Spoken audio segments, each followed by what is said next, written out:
Tonight's National League Division Series coverage on TBS is presented by BlackBerry. The Philadelphia Phillies, 4 consecutive playoff appearances, back to defend their National League pennant against the Cincinnati Reds. 15 years on the outside looking in, back in the playoffs for the first time since 1995. And hi, everybody. We welcome you from Philadelphia. Brian Anderson along with Joe Simpson. Great to have you with us. This is Game 1 of the NLDS. And Joe, for the Philadelphia Phillies, the reigning NL champs, this is a ball club kind of known for its offense. But this year, it's been their pitching, and specifically their starting pitching that's in the headlines. They've got 3 guys for this postseason that is the envy of baseball, Brian. 3 aces: Halladay, Hamels, and Oswalt. Roy Halladay came over from Toronto. He's the Cy Young, odds-on Cy Young winner in the National League. Cole Hamels was the MVP of the Phillies World Championship a couple of years ago, and all Roy Oswalt did after coming over from Houston was go 7-1 for the Phillies. Combined, these 3 guys, the last month of the season, went 13-1. Today, Roy Halladay will go in Game 1, and he was a perfect 5-0 the last month. Yeah, the Phillies the best record in baseball, and if Roy Halladay is the Cy Young favorite, in the other dugout there's an MVP favorite in 27-year-old Canadian-born Joey Votto. And Joe, he led the most prolific offense in the National League this year. We're going to find out if good pitching can stop good hitting, because the Cincinnati Reds were the best hitting club in the National League. They won the team Triple Crown. Batting average, home runs, and RBIs. They were a terrific come-from-behind team also, as you see. And they were led by their first baseman, Brian. Joey Votto almost won the Triple Crown himself, ranking among the league leaders in average homers and RBIs. And when it comes down to crunch time, he'll give Charlie Manuel something to think about if he's up there with the game on the line. The upstart Reds, Votto in his first postseason on the mound is Edinson Volquez, his first playoff appearance as well. And you can bet the Fanatics are revved up here in South Philly tonight. Time to ring the bell for Game 1 of the NLDS.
Tonight in Philadelphia, you see a lot of clouds up above. It's 61 degrees. It has that feel of fall as we get set for game one of this National League Division Series.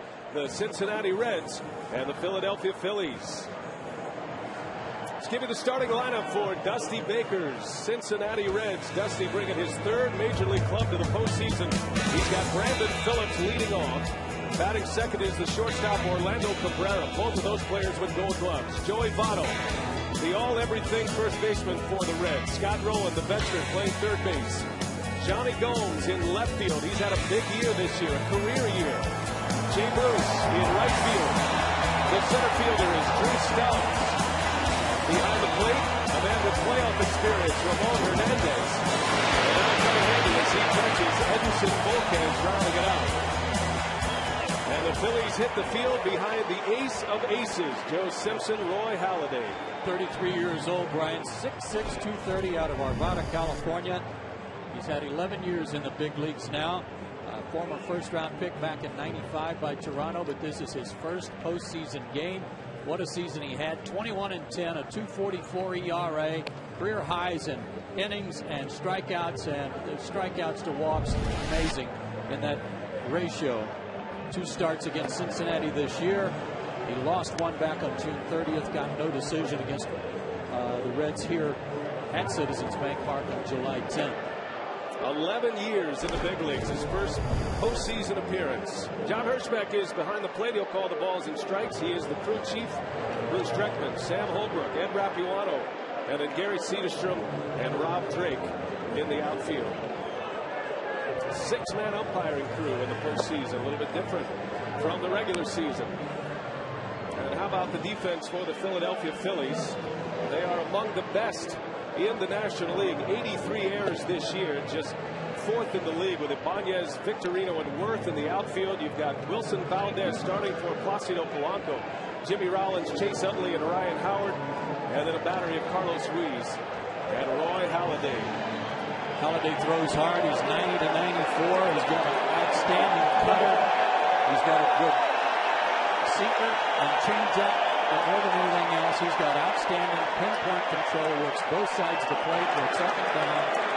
And he will be tough today. He has not worked, however, in 8 days. This is the 9th day since he last started. Brandon Phillips leads off, and Roy Halladay about ready to cash in on something he's waited for his entire career. And away we go.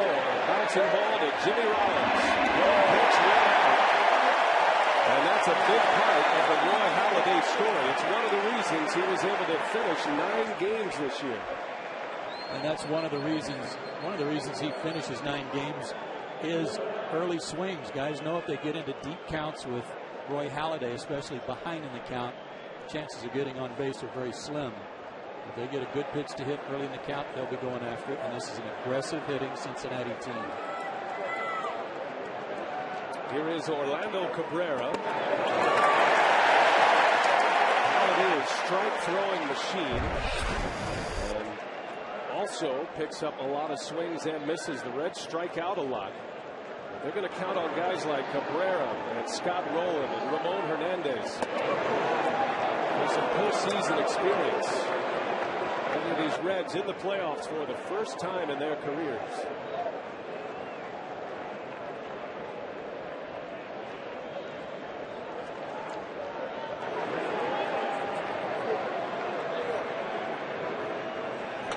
Cabrera's another guy that puts the ball in play early, has a low walk total. Now here's a guy who's been to the postseason with the Red Sox, won a World Series with Boston. And he has been to the postseason the last 4 years. The Angels, the White Sox, the Twins last year, and now the Reds. Line drive type hitter, not a lot of power. Wouldn't miss by much. He'll take the ball the other way, and if he gets behind in the count, he'll certainly go to right field. And this one looked like it just missed. And looks like it missed.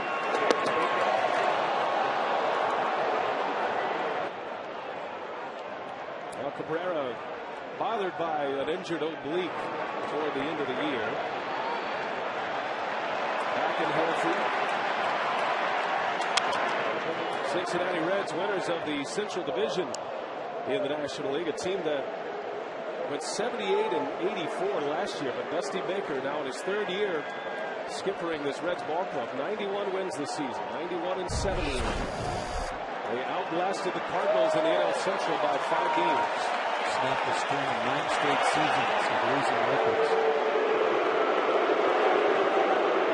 Last winning season for the Reds, 99. The last playoff appearance, 95.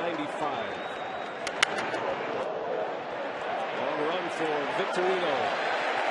2 gone.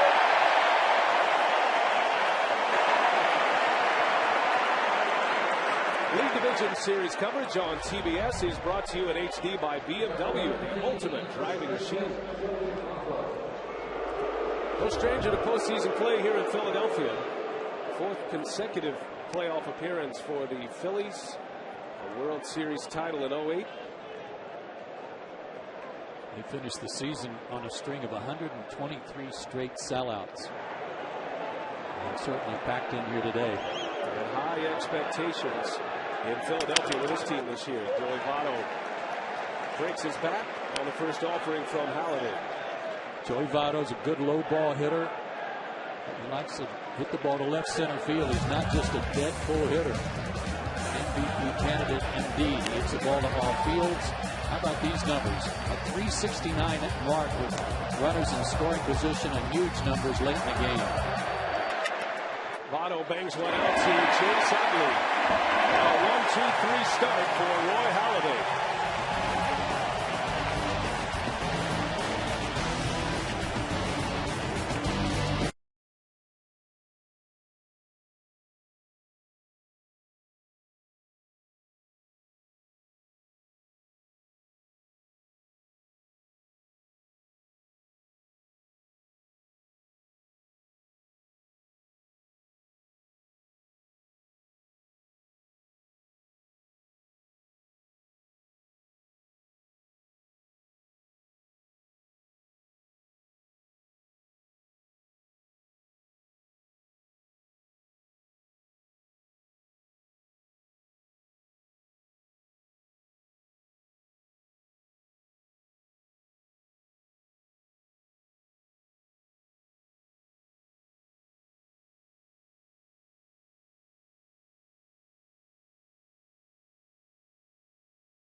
Game 2 of our triple header of postseason baseball today. Saw the Rangers beat the Rays earlier today. Here's the lineup for Charlie Manuel's Phillies. Jimmy Rollins, the switch hitter, leads off. Shane Victorino right behind him, the center fielder. Batting third, Chase Utley. And then it's Ryan Howard at first base with Jason Worth, the right fielder, followed by Raul Ibanez in left. Bottom of the order is Carlos Ruiz, Wilson Valdez starting for Placido Polanco, and Roy Halladay rounding it out against Edinson Volquez. Volquez making his first career postseason start. 26 numbers. Sorry, Brian. 27 years old, 6 feet 210 out of the Dominican Republic. Came back from Tommy John surgery that was performed August 3rd of 2009. In the air, shallow center as Rollins flies out to Drew Stubbs. Volquez finished 4-3 in 12 starts, but it was his work late in the season that really persuaded Dusty Baker to make him the starter for Game 1. His last 4 starts, he went 1-1 with a 1.95 ERA and struck out 31 batters in 27 innings. And over that stretch, right-handers only hit 135 against him. When he gets ahead in the count on you, he pretty much puts you away. Only 1 hit on an 0-2 count this year in 12 starts. Well, for most of the year, the Reds were without that lockdown ace. We talk about the aces of the Philadelphia Phillies with Halladay and Oswalt and Cole Hamels. But Volquez returns from the surgery, came back 11 months after the surgery. They weren't sure what they were going to get out of Edinson Volquez, but his elbow is intact, and he is throwing like he did in 08 when he was a 17-game winner and an all-star for Dusty Baker. And suddenly Baker had his ace, and that's why he gets one. It was NLDS. Well, he's got a great arm, and now that it's healthy, I mean, he's got a fastball in the mid-90s, and you can see his progression after he came back from the surgery is drastically better in the last month. There's no question about his stuff. Volquez, some of the best stuff in the big leagues with the fastball, the breaking ball, has a great changeup. He actually can be as effective against left-handed hitters as he is against right-handers. Question is, what will his command be like coming back from the Tommy John ligament replacement surgery? That's key for his game today. If he can spot his fastball again in the mid-90s, that last pitch to Victorino at 97. If he can work in and out with it, he's going to be mighty tough himself. His last start was way back on the 28th of September. So he's had a lot of rest. 6 innings against Houston. 7 days rest for Volquez as Victorino goes down the line, a fair ball, and will go to the wall. Victorino will settle for a double, the spark plug of this Phillies offense. Had it right away in the 2010 postseason. He's been a tremendous postseason hitter for the Phillies and gets this one off to a great start, going the other way. Likes the ball up and away, but he got behind in the count and decided he'd go the other way with that pitch. Victorino's 34th postseason hit. That's the most in franchise history. He was tied with Mike Schmidt until that double. And the Phillies with a man at second in scoring position for Chase Utley.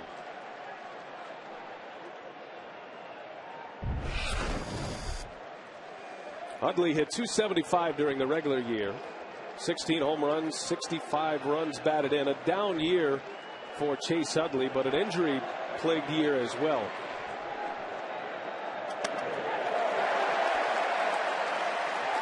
Utley was on the disabled list from the 29th of June till the 17th of August. Had surgery on his right thumb. With 65 RBIs, the lowest since 2004. And only 115 games this year. That's the down part of his season. The good news is that Utley is healthy, and he's swinging a hot bat down the stretch of the regular season leading into the postseason. Victorino takes off, throw from the knees. A stolen base and an excellent play by Rowan to save a run right there. Sure was. Hernandez didn't bother to get to his feet, and he's got a good arm. He's thrown out 31% of base stealers this year. But Victorino, a walking lead, and the throw, a short hop. Rowan saved a run with that grab. So Victorino right away making things happen for this Phillies offense. The agitator of this Philadelphia lineup.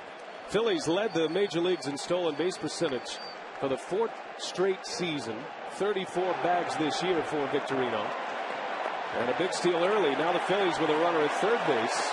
And just one out, it forces the Reds infield in against Chase Utley.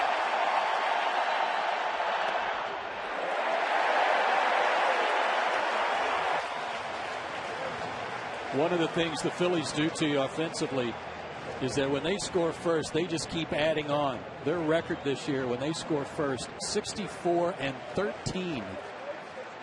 And they're trying to get on the board early here, and Dusty Baker's got his infield in to try to prevent that from happening.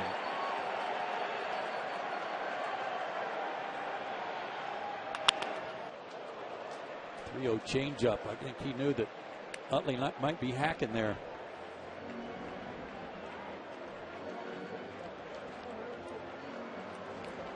Talk about their lineup and their injuries, Brian, and with Polanco and everybody else that's supposed to start on their ball club, they've only had that lineup together 16 games all season. And this particular lineup with Wilson Valdez in there just twice this season. As Utley sends one to right. Jay Bruce, one of the best arms in baseball, but Victorino very fast.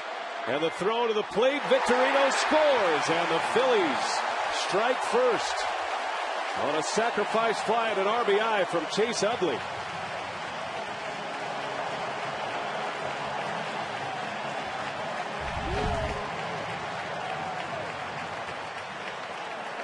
Jay Bruce gave a great effort here, a nice one-hop throw, but Victorino just too fast. And there is the first run on the board, and it's for the Phillies, and that's where they're most dangerous. Scoring early and getting on top of you and then leaving it to their staff. Now the book on Volquez for an opposition is to get to him early, and the Phillies have. You always want to get to a starter early, but with a pitcher with this kind of electric stuff, as he gets in a groove, as he settles in this game, he is going to become tougher and tougher to hit if he ever gets there against these Phillies. And once he gets over the jitters too of this first postseason appearance for him. And we saw there the shift put on for Ryan Howard. Got in on the hands of Howard. I think it's just going to be a very interesting series, Brian, from this standpoint. Because of the pitching for both sides, this could be a very low-scoring series, as it was when they had a 4-game series right after the All-Star break. Or with the firepower both teams have, it might be high-scoring. Because these are small ballparks, and they've got a lot of power in both lineups. Now the Phillies won 5 out of 7 from Cincinnati this year. 4 of the 7 games were extra inning games. Philadelphia swept the Reds in this ballpark this season. As Howard lifts one in the air. Johnny Gomes coming in, and he makes a catch to end the inning. But the Philadelphia Phillies strike first, an RBI from Utley, and it's 1-0 as we go to the second.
of this division series. I'm David Aldrich. Now, a lot of people outside of Cincinnati may not have seen the Reds a lot this year as they made the playoffs for the first time since 1995. But this is a team that was built primarily through the draft.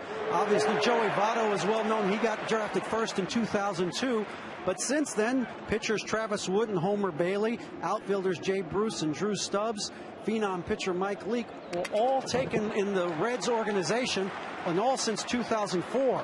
GM Walt Jocketty said he had to change the culture of this team that hadn't been in the postseason in 15 years. Bruce said that he didn't really want to criticize former teammates, but he acknowledged Jocketty may have had a point. He told me yesterday it was almost like we were going out to play not to lose instead of playing to win. Brian? All right, David, thank you. And Walt Jocketty has put the pieces back together. And David talked about the draft, Joe, but he's also brought in some of his former employees from the St. Louis Cardinals, like the man at the plate, Scott Rowland, who has been a big part of this resurgence this year. It was kind of a quiet trade last year from the Toronto Blue Jays. It went under the radar, but how good has Rowland been for the Reds this season? Well, it was a deal that raised a lot of eyebrows because of the cash that was going to be needed to take care of Scott Rowland's contract and the fact that he had been often injured. He was traded for Edwin Encarnacion. But Scott Rowland's a 7-time Gold Glove winner, and he's been to the postseason. He's a real gamer in every sense of the word, and he was a kind of presence that this ball club needed in their locker room, too. He is a great leader by example, if no other way. Rowland, the former Philly, gets roundly booed every time he's introduced here in Philadelphia as Halladay strikes him out.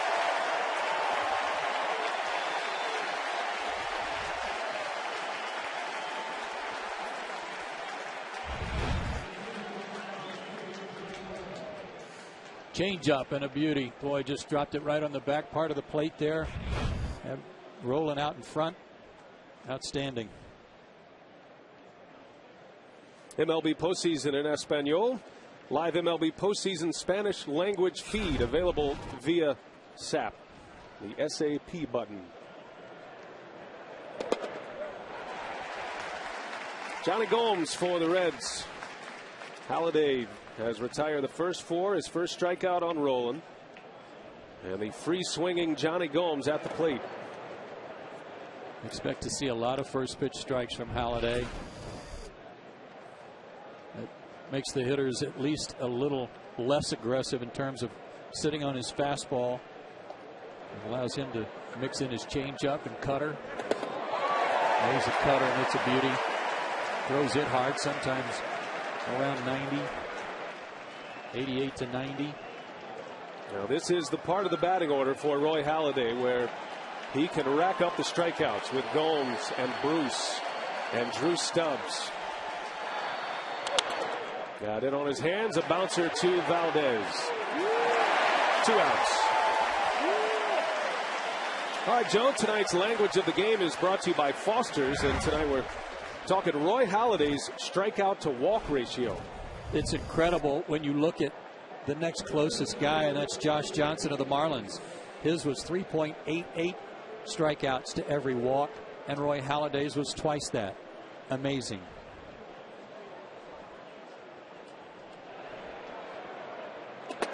Jay Bruce. Speaking of built from the farm system, here is one of the prize prospects from the Cincinnati minor league system, Jay Bruce. Former first-round draft pick. And a bouncer out to Chase Utley. And Roy Halladay picking him up and putting them down. 6 up, 6 down as we head to the bottom of the second.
Back in South Philly at Citizens Bank Park, we head to the bottom of the second inning, and Jason Worth ready to lead off for the Phillies. Edinson Volquez surviving the first inning, giving up a run. It was Shane Victorino with a one-out double. He stole third, then scored on a sac fly. So the Phillies manufacturing a run in that first inning, which is something that they might need to do here tonight. Volquez not a guy who gives up many home runs. But it is going to be interesting to see how this series plays out in these two ballparks. The Phillies and the Reds both play in ballparks that are hitter friendly. Although you'd never know it by the numbers the Philadelphia starting pitchers have posted this year. Here's a guy that likes hitting in this ballpark. Jason Worth. That left field porch is tailor-made for him. But he's got power to all fields, likes the ball up. Out away from him a little bit. You can tie him up inside, but you better go way inside. Worth, the National League leader in doubles this year, leans out over one, and a foul ball. Now, Worth will be in the news a great deal once this postseason is over. He'll be one of the hottest commodities on the free agent market this year. Jason Worth, a free agent after a 27 home run, 85 RBI season, and a doubles machine. That surprises me. I didn't know that he had that many hits with 2 strikes. Certainly didn't know he led the league. But because of his long arms, he can reach a lot of bad pitches if he commits to them.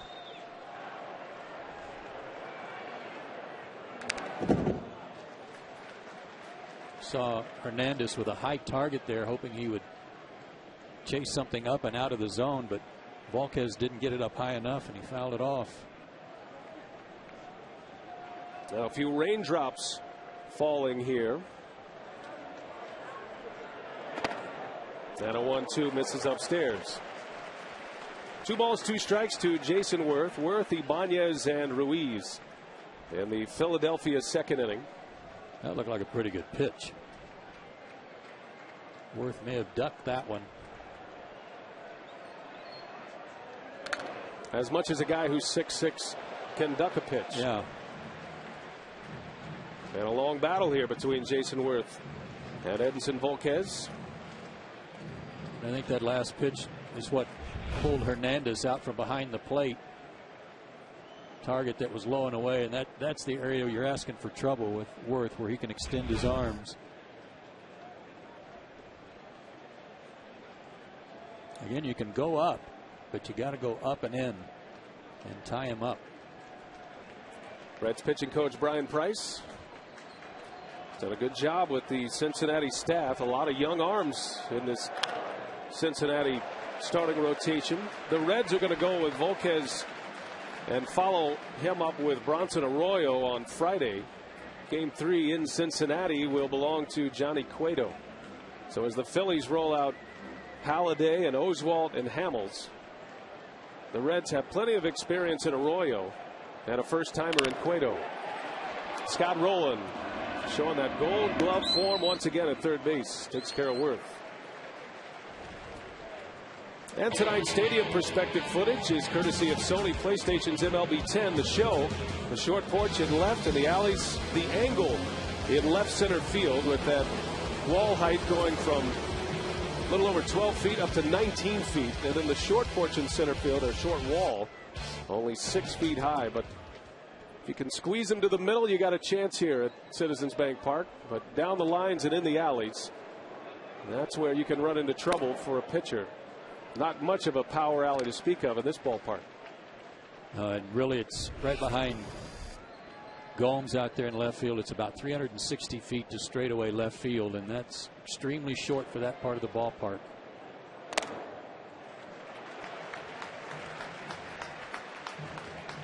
Volquez made a good pitch up and in on Worth to get him to ground out. Maybe even broken his back. Located that pitch nicely.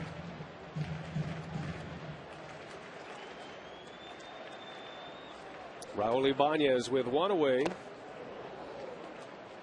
A good fastball from Volquez. Ibanez on a late season surge this year. Last year it was his first half that put him in the headlines in his first year as a Philly.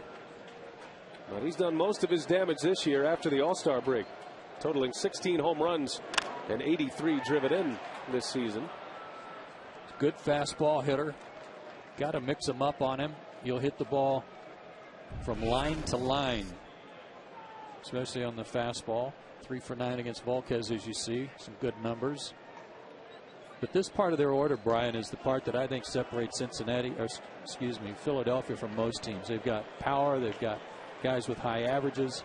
There are no weak spots in their order, even once you get past Worth.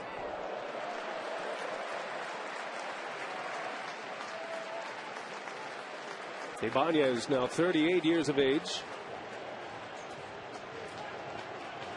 Been a big run producer in his major league career. 4 times he's driven in 100. Full count to Ibanez. And that one is banged into right field. Bruce right there for it. For out number 2. One thing you're surely to see in this series is good defense. The Reds tied with the Padres for the fewest errors in the National League with 72. That was tops in the league. Phillies only made 83, as Brian told you earlier. They're not going to beat themselves, and certainly when you're playing these two teams, because they're such good offensive ball clubs, you can't afford to give them extra outs. Just 72 errors, franchise record. The Reds tied with the Padres for the fewest errors this year, and that .988 fielding percentage. They have a Gold Glove infield, the Reds. Scott Rowland, 7 Gold Gloves. You've got Gold Glovers up the middle in Cabrera and Phillips. And while Joey Votto does not own a Gold Glove yet, he might have a shot at one this year. Seems like the offensive numbers kind of lead to a few Gold Gloves every now and then, but Votto is an excellent defender in his own right. Sometimes that's warranted, sometimes it's not. In Joey Votto's case, he's worked real hard to make himself a very good first baseman. Much improved over his rookie season. 2 outs for Carlos Ruiz. Coming off a career year at the plate. A .302 hitter this year, Ruiz. And one of the most clutch Philly hitters. In a lineup full of stars offensively, it has been Ruiz who's put up big numbers in the postseason in his career. A .303 career postseason batting average. That covers 32 games. And a guy who gets on a ton. Now the first walk issued by Edinson Volquez. A 2-out walk in the second inning. And that brings up the team MVP. At least according to Charlie Manuel, he's talking about Wilson Valdez. He doesn't know where the Phillies would be without him because of all the injuries to their infielders. Charlie Manuel without Placido Polanco here tonight. Polanco has been dealing with an elbow problem. And tonight, though, he is out of the lineup because of pain in the middle of his back. Tried to give it a go today, but had to break the news to the skipper that he was not available. And Charlie Manuel very pleased to have a suitable backup in Wilson Valdez, who has played a ton this year. 111 games he played as a backup infielder.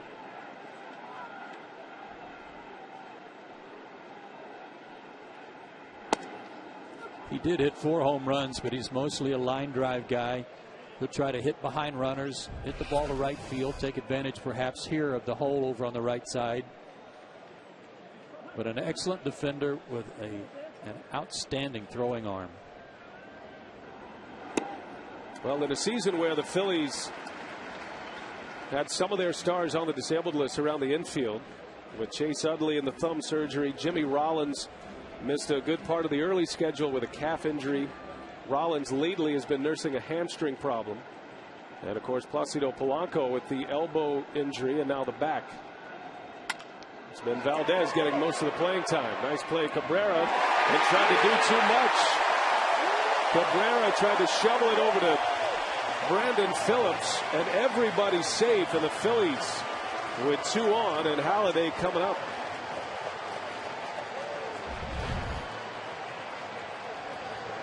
I'm sure Cabrera felt like he didn't have much of a play at first base with Valdez running, but truth is he had a better opportunity for an out at first than he had here at second base because he couldn't get the ball out of his glove. And the silver lining, if there is one, is that the pitcher's up, and it'll be an infield hit.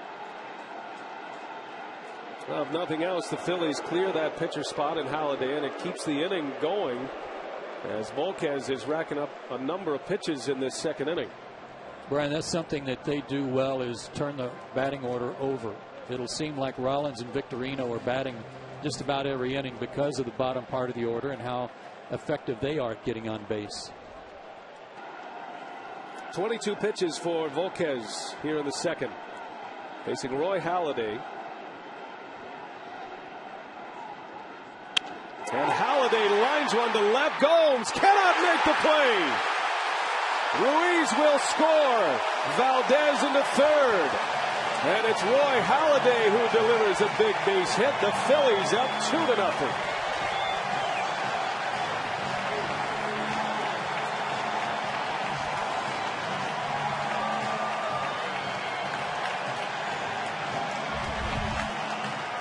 We could spend 9 innings talking about what a great pitcher Roy Halladay is.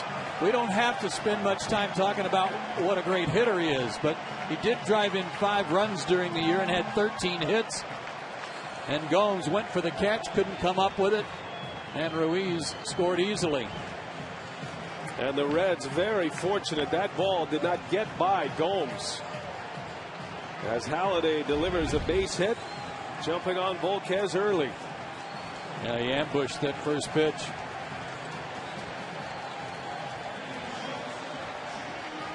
That reminds me of the Brett Myers at bat against CC Sabathia in 08 in the postseason here in Philadelphia, when it looked like the pitcher was coming up, the inning was going to end, but all of a sudden Myers delivered with a walk. About a 12 pitch at bat too, wasn't it? Something like that. And it really sparked the Phillies. It was Victorino who hit the grand slam against CC Sabathia that got the Phillies going that year in 08 against Milwaukee. Now first and third, top of the order. Here's Rollins.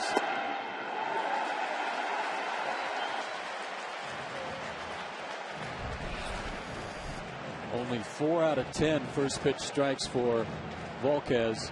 And again, that was a key tonight, would be how effective he was with his command, how quickly he could get ahead in the count. He is on the brink right now, Volquez. Dusty Baker, knowing how important game 1 of a best-of-5 series is, already has bullpen activity. And the rookie left-hander Travis Wood had a nervous pitching coach in Brian Price.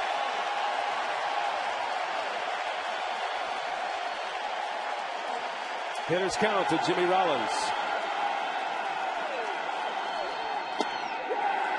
3-0. Several of these hitters for the Phillies invite you to pitch them inside. When you get our shot from center field, you'll see Jimmy Rollins right up on top of the plate. Likewise, Victorino and Utley. They're inviting you to pitch them in. And even when you throw a ball to the outside corner, it's like almost like down the middle to them. See if he green lights. 3-0. He takes, and he takes a strike. And you see Volquez just doing all he can to pitch inside to Jimmy Rollins. He's not missing by much. John Hirschbeck, the home plate umpire. At this point, a hitter's strike zone. That one's in there. 3-2.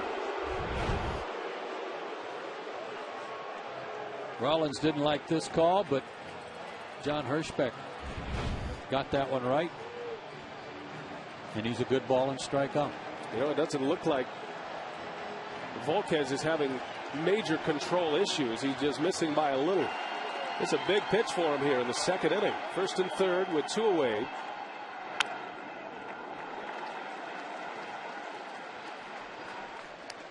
Rollins hit just .218 left-handed this year, and when he did come back after sitting out with that hamstring injury, his bat was a little slow to follow. He only played in about 8 or 9 games after, right there at the end of the season, and quite frankly, with the exception of a grand slam he hit in Atlanta, hasn't been swinging the bat too well, rolling over the top of a lot of pitches. Pitch number 30 of the inning for Volquez. And Rollins stays alive.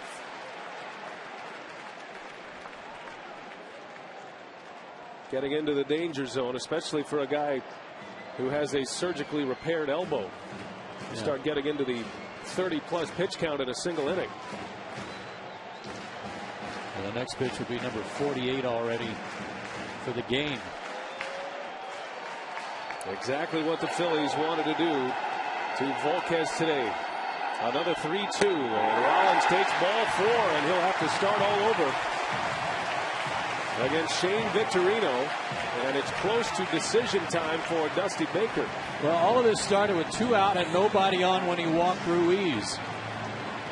And then even with the infield hit by Valdez, you figured that the inning might still be a short one by retiring the pitcher. When that didn't happen, then all of a sudden it got a little antsy in the Cincinnati dugout. We saw Brian Price, the pitching coach, tell Dusty Baker he's ready. Travis Wood is ready in the bullpen. But Baker's going to let it ride, or maybe he needs a few minutes to think about it, and he sends his shortstop out to chat with Volquez. So you want to manage in the big leagues, huh? Yeah, boy. That is a tough call early for Dusty Baker. Well, you got a tough call here, first pitch, too. You want to get ahead of Victorino, but he likes that first pitch, especially if it's a fastball.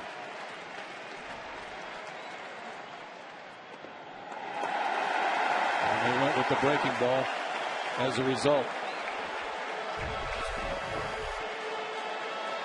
Look at these numbers, 367 with bases loaded. 2 grand slams, had that grand slam against CC Sabathia in 2008. He has had a knack for the dramatic in the postseason, as Shane Victorino. In the first inning, he doubled down the left field line on a pretty good pitch. Immediately stole third and then scored on a sac fly.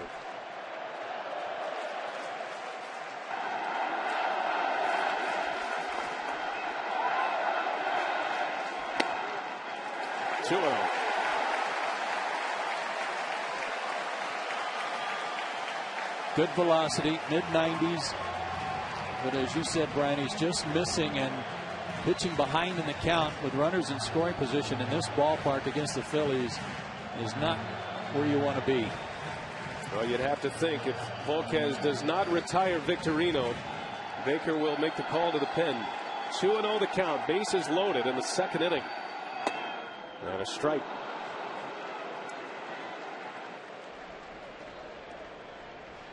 Give him credit there. That was a 2-0 changeup that Victorino certainly wasn't looking for. Good pitch. Threw a 3-0 changeup to Rollins. Gives you an idea of what his most comfortable pitch is right now. Victorino with 1 grand slam this year. That came against Johan Santana of the Mets during the regular season. Got a good cut. Count evens at 2-2.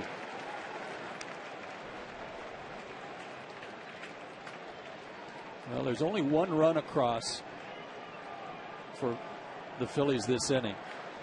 This is a huge at bat and maybe a deciding at bat in the outcome of this ball game too. Right here, we're only in the second. Difference between doing some damage control if you're Volquez and having a big inning if you're the Phillies.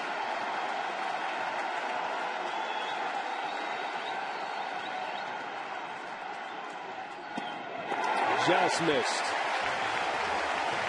on a 97-mile-an-hour fastball, and now the wheels will be in motion. The crowd on its feet as the fire is burning major hot for the Phillies in the second inning.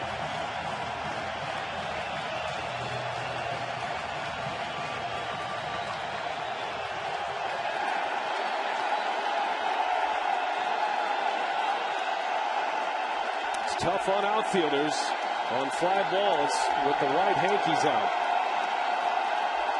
Runners go, and a swing and a foul. It would look like ball 4.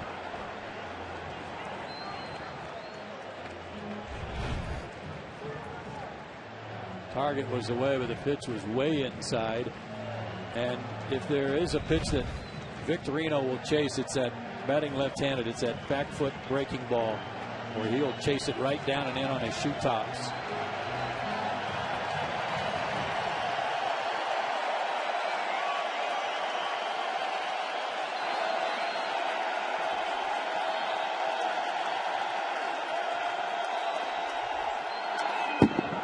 stays alive. Boy, Volquez in a grind here against the Phillies. 55 pitches already. Halladay has retired 6 in a row to start this game, just 22 pitches. And it was Halladay's RBI single that gave the Phillies a 2-0 lead. One breaking ball fastball. Got away with a fastball away there that he fouled off. Again, Victorino, good fastball hitter. Pitch number 39 of the inning. Runners go. Victorino into center field. Now fall, a base hit. 1 run is in. Halladay right behind him. Victorino delivers. A 2 RBI single, and the Phillies have a 4-0 lead. And that is going to do it for Edinson Volquez.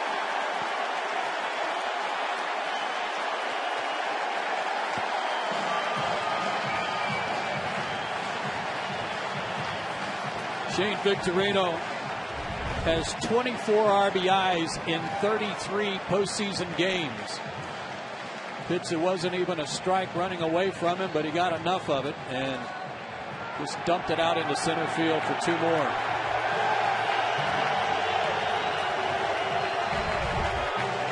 Volquez will have to wait for another day. A pitching change early.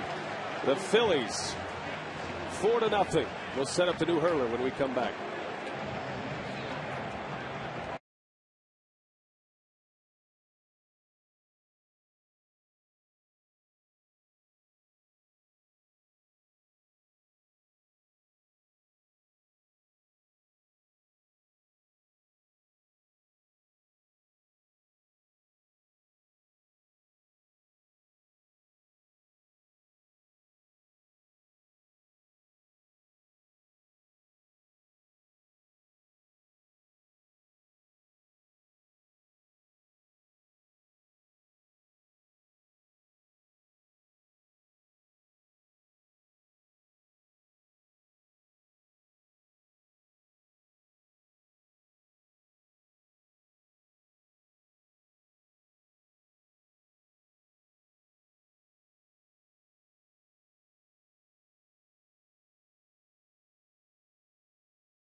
Season at November. TNT and Conan premieres November 8th right here on TBS. It's good looking blimp. The Conan blimp. So Volquez is out, and worst case scenario for the Cincinnati Reds as the Phillies chase the Cincinnati starter. An inning and 2/3. He was a pitch away from getting out of the inning, but now Travis Wood, a rookie left-hander who has had some success against Philadelphia this year, enters this game in the rain with 2 outs, and Chase Utley coming up. This guy took a perfect game into the 9th inning against the Phillies earlier this year, and there were a lot of people that thought maybe because he's left-handed he should start game 1 against this left-handed dominated lineup for the Phils. Well, he didn't start, but he's in here in the 2nd inning. Travis Wood has been in the starting rotation for the Reds. Dusty Baker wanting to put 4 lefties in the bullpen, and Wood gets the early call here today as he faces Chase Utley. 2 on. 3 runs are in for Philadelphia. RBIs from Halladay, and 2 runs batted in from Shane Victorino in a long 2-out 2-strike battle with Volquez. 5 consecutive base runners after 2 outs in this inning. Fastball, cutters, also a slider.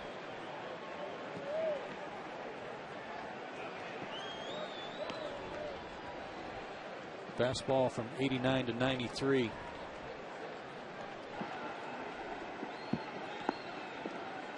Rain coming down heavily now as Wood hits the corner. Now we're being told this rain, this current cell, I know you're a part-time weatherman, Joe, but it's only going to be here for a half an hour. And then it's going to pass, so they'll try to play through it here. No problem for Phillies fans. They know all about rough weather in October for postseason play.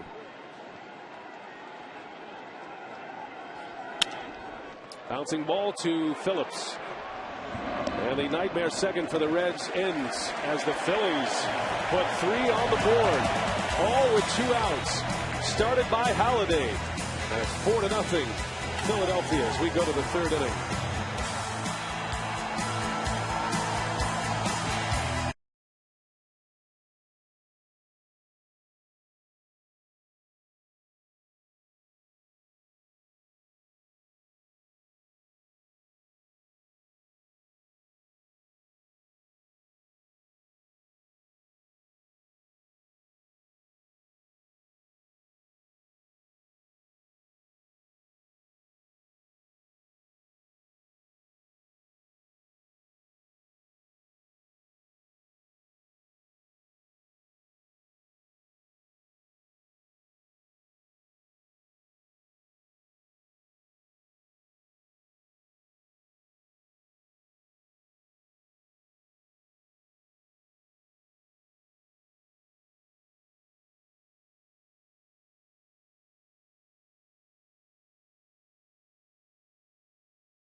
Well, that's a good sign. There's a rainbow. That means there's sun somewhere in Philadelphia.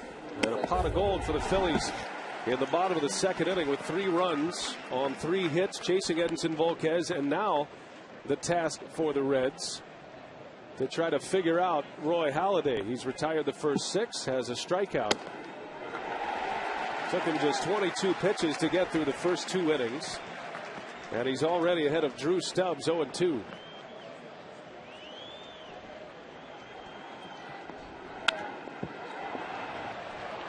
In the infield, who wants it?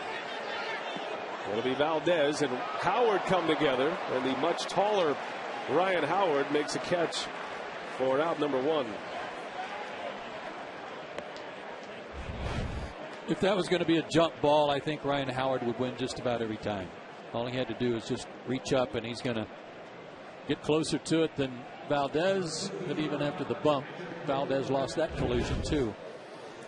It's the only sport where a world-class athlete standing on the mound is not allowed to catch a pop-up. He's a pitcher. Oh, that's right. He's not necessarily an athlete. There you go. Coming from an outfielder. Now Halladay with 1 away here in the 3rd inning. And looking for the shutdown inning after the Phillies put 3 on the board. And there's strike 1 again. He is now 8 for 8 in first pitch strikes. And a lot easier to throw first pitch strikes when you're up 4-0. Ramon Hernandez, talented Cincinnati catcher, got some postseason experience.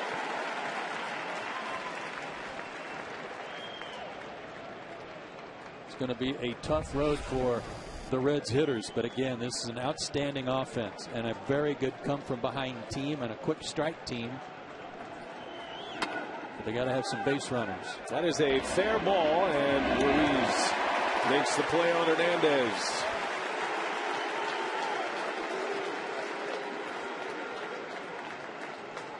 Say, catch all the action of the 2010 Major League Baseball Division Series on TBS. Game 2 of a triple header today. Started with the Tampa Bay Rays hosting the Texas Rangers.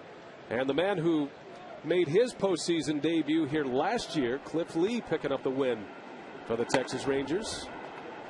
10 strikeouts for Cliff Lee today.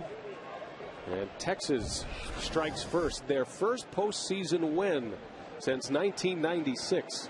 In their first postseason since 1999. Cliff Lee went 7 innings, just 1 run, struck out 10. David Price with 6 2/3 today. They gave up 9 hits and 5 runs.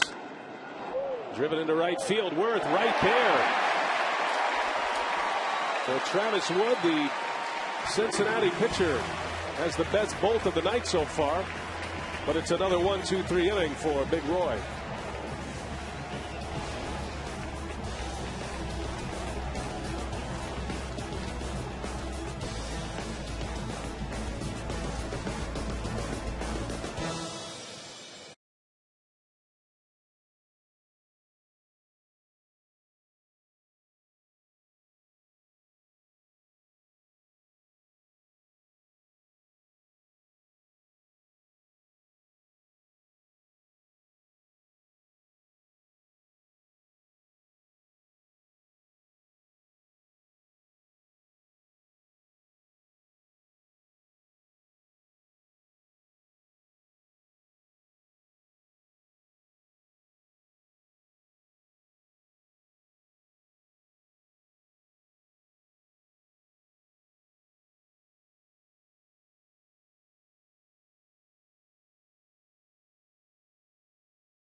Game 1 of the NLDS. Phillies and the Reds. Roy Halladay has retired the first 9 on the mound for the Phillies. Meanwhile, offensively, Philadelphia with 3 in the second after scoring a run in the first. 4-0. Ryan Howard leads off against the young lefty, the rookie Travis Wood.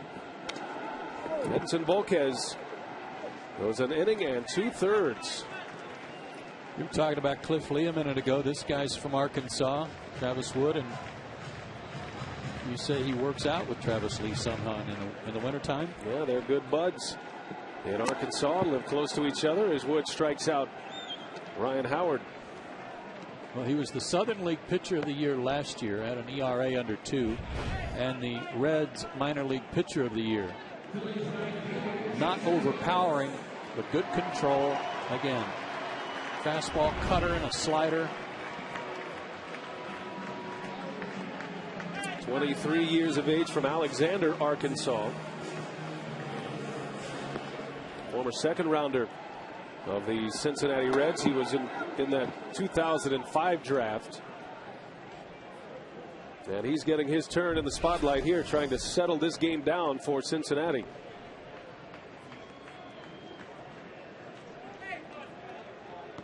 .5'11", 165 pounds.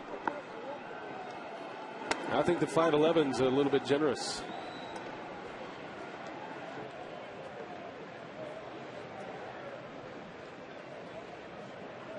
One thing's for sure, he's come in throwing strikes.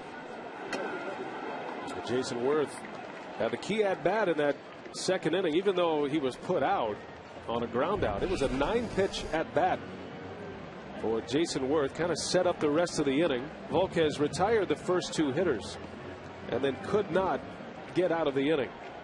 5 consecutive base runners, 2 walks and 3 hits as Wood rings up Jason Worth. Back-to-back strikeouts here in the third. One of his favorite pitches is a backdoor cutter. That one came across the heart of the plate. But if you give up on a pitch away a little bit that you think is going to stay outside, you're going to pay the price. Worth did there. Travis Wood and Mike Leake, the 2 rookie pitchers for Dusty Baker this year. Mike Leake has a shoulder injury and he is not on the postseason roster, but in the first half it was Mike Leake who was a big surprise in the Cincinnati rotation and a big reason why the Reds were able to stay in the race in the National League Central. In the second half of the season it was Travis Wood.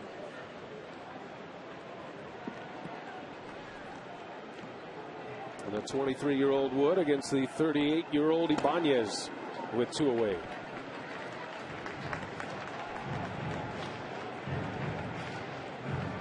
It's a pretty tight strike zone tonight from crew chief John Hirschbeck.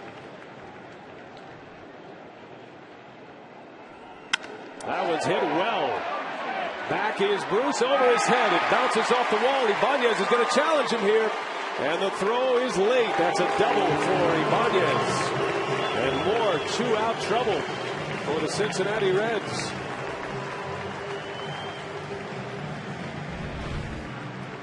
Ibanez getting up there in years, but man, can he hit, especially the fastball again. And it was about location. Hernandez was set up outside the outside corner. That pitch had the middle of the plate. And with Bruce's arm, he knew he had to turn it on a little bit and made it in there easily. But he can still hit.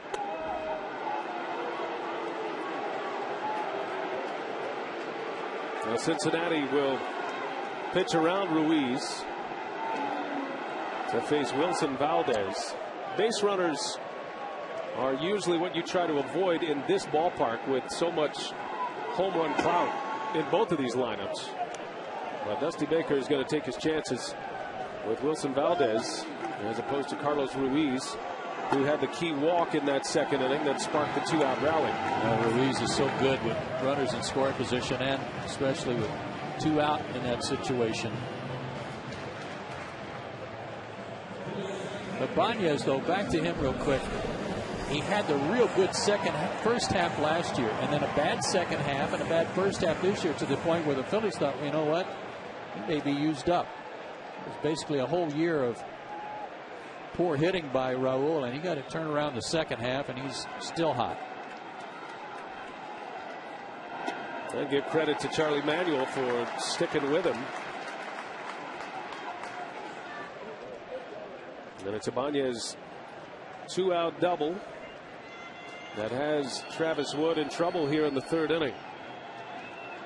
Wilson Valdez, an infield hit in the second, and that one's into right center field. Stubbs makes the play, and the inning is over. So a scoreless inning, the first of the game for the Reds. A small success. Cincinnati coming up Halladay, 9 in a row retired.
Joe, you know what's big, orange, and requires lots of hot air? I don't. The Conan blimp. Today's aerial coverage is made possible by AT&T, and Conan premieres November 8th right here on TBS. Good thing we rehearsed that. Yes. I thought that went well. Excellent. Roy Halladay back on the mound. Timing's everything. Top of the Reds order with Brandon Phillips, Orlando Cabrera, then Joey Votto.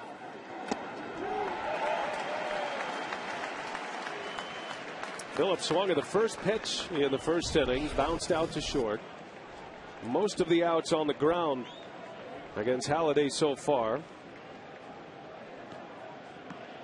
Only 3 outs in the air at this point. Has just 1 strikeout that came against Roland. And that didn't miss by much. Well, there's nothing you like better if you're the Cincinnati Reds than the fact that you're already down 4. Halladay set down the first 9 and it's raining and you're trying to keep your hands dry. As if you didn't have enough to battle. And if you're Brooke Jacoby, the Cincinnati hitting coach, the game plan to get back in this game is what? Well, the game plan is to try to get this guy to make a mistake or two so you can get some base runners. Need a base runner so that you might get somebody to get you right back in the game quickly. Well, that hit Phillips, I believe, or they're going to call it a foul ball. Caught a piece of the bat. So a foul ball. Yeah. Close, though. Almost got him. Brandon Phillips missed a good part of the season. He was hit by a big fastball. Had a hand injury. Suffered that injury in San Francisco this year. As Halladay strikes him out. A called strike 3. The second K for Roy Halladay.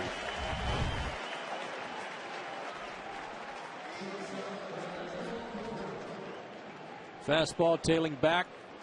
Looked like Phillips gave up on it, thinking it was high. But 10 for 10 in first pitch strikes. He is dictating to every hitter that comes up there. Well, last year the Phillies had Cliff Lee starting game 1, making his first postseason appearance. This year it's Roy Halladay, and Halladay is rolling along a lot like Cliff Lee did last year. Lee went the distance against the Colorado Rockies in game 1 of the LDS last year. And a series that the Phillies would win in 4 games on their way to the World Series. 0-2 on Cabrera. Man, oh man. Roy Halladay locked and loaded here early. His 3rd strikeout. Brian, I know it's been a few days since he pitched, and this is the 9th day. But folks around the Phillies camp said in his last start against Washington, it's his last start of the year, and he still pitched a complete game, went 9 innings. And they had already clinched the division title. A 2-hit shutout against Washington, no walk, 6 strikeouts, and everybody said it might have been the best game he pitched all year outside the perfect game. Had the perfect game against the Marlins in Miami at the end of May. As if Halladay was just dialing it up for the postseason in his final regular season start. Joey Votto. That gives you an idea of the stuff of Halladay. Votto's a good fastball hitter. And he's late on a 91-mile-an-hour fastball. And he was the first time up, too. Remember, he broke his bat on the first swing and then jammed him on a ground ball to second. He's trying to tie him up inside. Let's see if they stay in there. On the ground. Long throw from Rollins, and it is a good one. A cannon from Jimmy Rollins. A 1-2-3 inning. Halladay continues to deal. We head to the bottom of the 4th.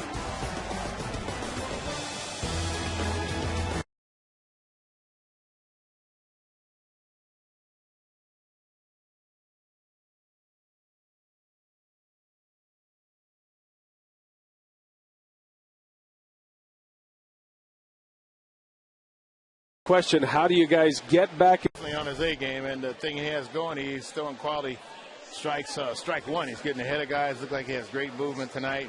Main thing, we just got to string together some hits, and you know, we might have to start attacking him early in the count, because right now it's not working what we're doing. Hey Dusty, I know we talked about this earlier today about if Volquez didn't have his good stuff and had to come out early, you had Wood ready to go. Well, you have that scenario. How many innings would you like to get out of him? Well, yeah, you know, we're going to take him as far as we can until possibly, you know, we have to hit for him. And, you know, the thing about it, Volke had his good stuff. He just didn't have his good location. And, you know what, the hit that hurt was a 2-out RBI by Doc Halladay, you know, who's usually doesn't get many hits. And then the big hit by Victorino, you know, the blooper in there. So, you know, he had good stuff. He just didn't have his location, and that hit by Doc Halladay really hurt. Dusty, thanks for your time. All right, see you guys.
Todd Corner at ML companion coverage of every MLB postseason game. Back in Philadelphia, Citizens Bank Park. Game 1 of the NLDS, Phillies and the Reds, and Roy Halladay had a big ovation when he was announced to lead off this 4th inning, as well as he's pitching, having retired the first 12 in this game. Halladay's base hit really opened it up in the 2nd inning for Philadelphia. An RBI single from Roy Halladay gave the Phillies a 2-0 lead, and Bugs Bunny would be proud, and he kind of has the Bugs Bunny swing and miss changeup going, does Roy Halladay. Sure does. On the run is Bruce, and he's got it in foul territory. And we're pleased to be joined now by Red skipper Dusty Baker. And Dusty, the obvious question, how do you guys get back in against Roy Halladay, who looks like he's on his A game at this point? Well, he's definitely on his A game, and the thing he has going, he's throwing quality strikes. Strike one, he's getting ahead of guys. Look like he has great movement tonight.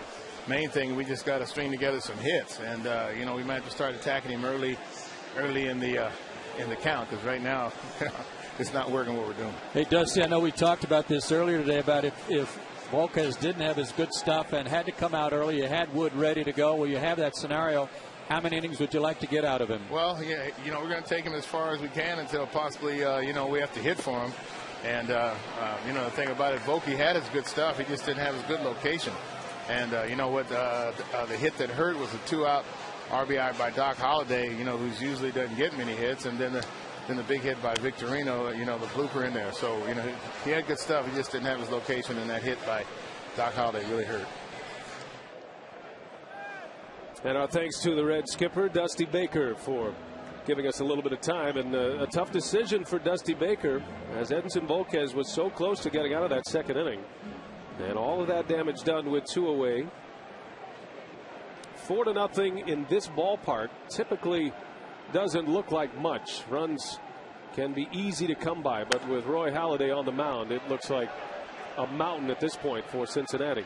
It looks that way, but you're right, Brian. The way the ball jumps out of this ballpark, and there's not a lot of wind tonight to knock anything down that might be headed for the seats. You're still in this ball game, and the Reds, I think Dusty's right. I think you got to be a little more aggressive on that first pitch strike that he's throwing so often. He's 10 out of 11 out of 12 now in that category, especially if you get a good fastball to hit. Well, Travis Wood posted the first scoreless inning of the game for Cincinnati. Had a couple of strikeouts in the 3rd inning. Gave up a double to Ibanez, then an intentional walk. Faces Jimmy Rollins, batting for the 3rd time already. That one's hit well, left center field. Drew Stubbs near the wall will run it down for out number 2.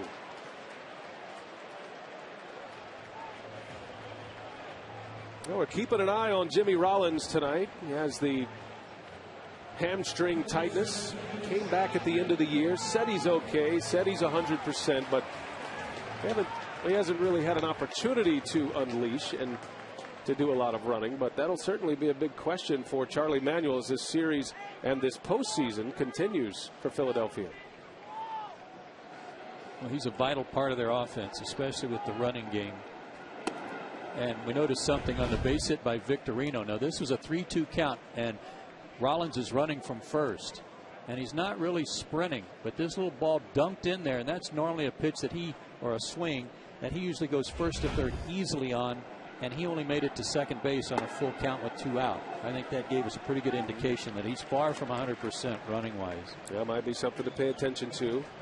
With that said, we asked Charlie Manuel about his health status, because the decision to put him in the leadoff spot in the batting order depends on Jimmy Rollins' ability and willingness to run. I mean, speed is part of his game. The Phillies are already without Placido Polanco. Not sure how long he's going to be out. The day off tomorrow will certainly help the Phillies in that regard. But they're already a man down in their infield. Everybody understood how and why Charlie Manuel chose the longer series, the 8-day series, because of his 3 aces. He could use them and no one else if need be if he went to a Game 5. But it also was an advantage for Dusty Baker in his bullpen. If he had to use some guys, say go to his bullpen in the 5th inning or 6th inning and use some guys, well, then they would get a day off for his bullpen too. What he hadn't counted on was having to go to the bullpen in the second. Victorino skies one out to Stubbs. And a 1-2-3 inning for Travis Wood. He has settled this game down for the Reds. Cincinnati coming to bat against Halladay.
Sellout crowd at Citizens Bank Park in Philadelphia. Scott Rowland leads off against Roy Halladay.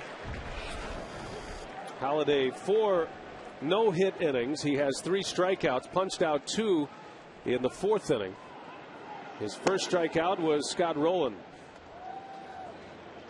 Just great movement on everything tonight. I'd say that he was really ready and jacked up for this first postseason appearance. He's waited a long time. Big cut and a miss. Well, Halladay has thrown 46 pitches at this point, only 8 out of the strike zone. 38 for strikes.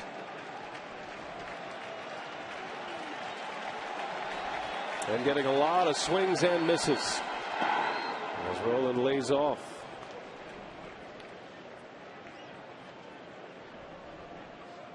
"11 years, Roy Halladay, before he makes his first postseason start here tonight. 320 major league starts under his belt, and a long time coming. And Joe, you said he's ready, and he looks every bit ready here tonight as he backdoors Scott Rowland, the comeback sinker. And another strikeout for Halladay. That's number 4.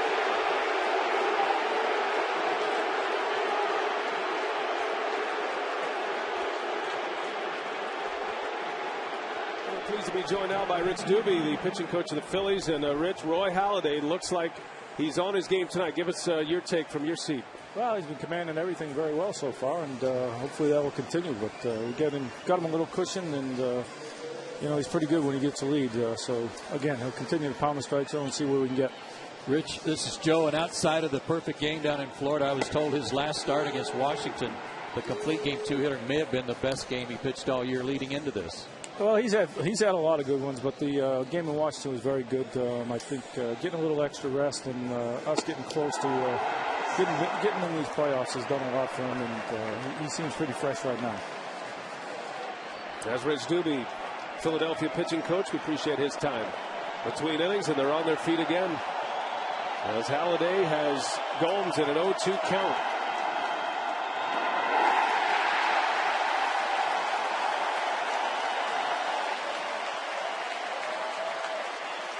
Number 5 for Halladay. 14 in a row he has set down. Here are the last 2 strikeouts. The one that Scott Rowland thought was outside, that did try to come back and was off the plate. He had reason to be upset, and then Gomes chasing a bad ball, and that's exactly where Ruiz wanted it. He wanted it to bounce up there. Well, you heard Dusty Baker last inning say he'd like to see his hitters try to jump on Halladay a little earlier. Try not to get down in the count. But Halladay, so smart, has countered. Some change-up, split fingers, first pitch. Well, I give Ruiz a lot of credit for that too, Brian, because he's recognizing that the Reds are trying to get out on him in the early part of the count, so he's mixing it up. Well, the first goal for Cincinnati is to get Roy Halladay in the stretch. He's been pitching out of the windup this entire game.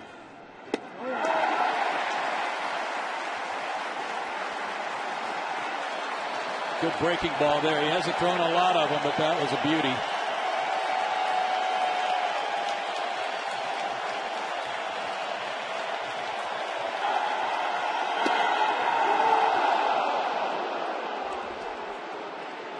And a 3-ball count.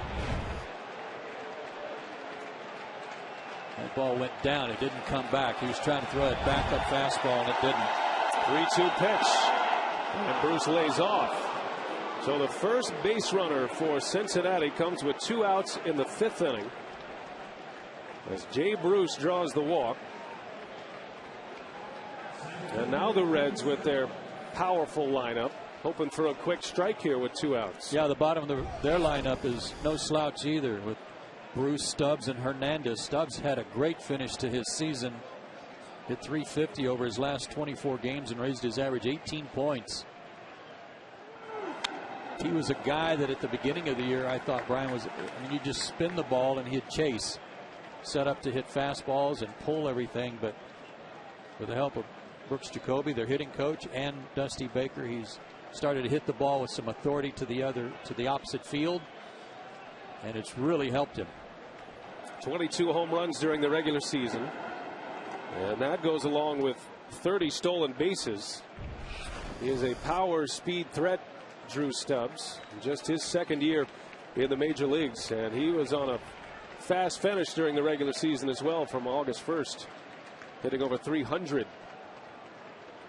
And there was a time there for Cincinnati. The Reds made a deal for Jim Edmonds, who was unable to go in the postseason with an Achilles injury. That Stubbs' playing time was in question. And just as they brought Jim Edmonds in a trade with the Milwaukee Brewers, Stubbs got hot, and it ended up being a no-brainer that Stubbs not only became the everyday center fielder down the stretch for the Reds, but also the starting center fielder for the postseason. And can really run. And at this stage of Jim Edmonds' career, Stubbs is actually a better center fielder. Ball and 2 strikes. And a bouncing ball out to Rollins. Hitting over. Perfect game lost. No hitter still intact. 4-0 Phillies.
Tonight's National League Division Series coverage on TBS is presented by BlackBerry. 4-0 Phillies. Brian Anderson with Joe Simpson.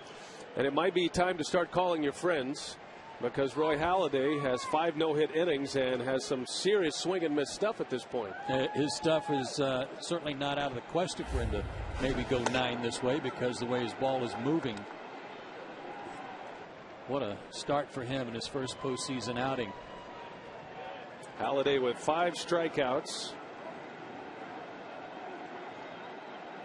Travis Wood has come on and pitched well in relief.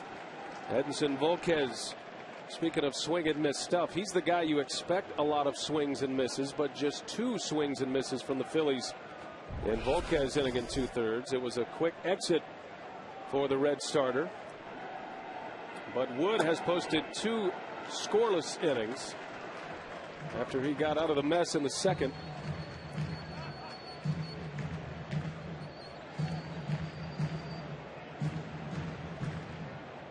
Travis Wood during the regular year, mostly in the second half, a 5-4 record in 17 starts, had an earned run average at 3.51.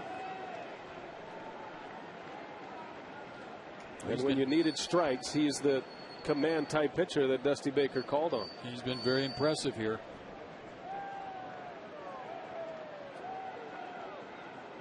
Chase Utley and the 2-2 fouled away. He's 23 years old too. Those Southern League numbers last year when he was the pitcher of the year in Double-A in that league, he was 9-3 with a 1.21 ERA, 121. Now, Utley was his first hitter, so he has gone through the batting order now as Utley sends one high in the air to right. Back is Bruce, shading the raindrops from his eyes, and he makes a catch for out number 1. He put his glove up. I'm saying I don't see any sun out right now, but the rain coming down on Jay Bruce. Might have been see the shadow on his face. Might have been some lights there too that he was trying to block the glare on. Is it still raining? Because I don't see the drops. Maybe we've found our window, Joe. Yeah. The weather window is here. Yeah, maybe you're right. Just shading from the lights, not the raindrops coming down. One gone for Ryan Howard. Howard is 0 for 2. Wood struck him out his last time up. That one's hit well. Deep center field. But the wind knocks it down. Stubbs has to make a basket catch, as the wind is really picked up here. I wondered where he was going, because from our vantage point that ball was headed to the right side of the 401 mark. Stubbs was running to the left side of the 401 mark and realized this ball was coming back toward right center and dying, and had to make a quick adjustment. There is some wind now, starting the flags out, going across from left to right. Well, we were here last year for game 1 against the Colorado Rockies in the division series, and the wind was blowing up to 40 miles an hour. The Phillies outfielders had no trouble, but the Rockies outfielders did. And you go back 2 years in this ballpark, the way the winds and the jet streams come across, it was the Milwaukee Brewers who struggled in the first game of the division series back in 08.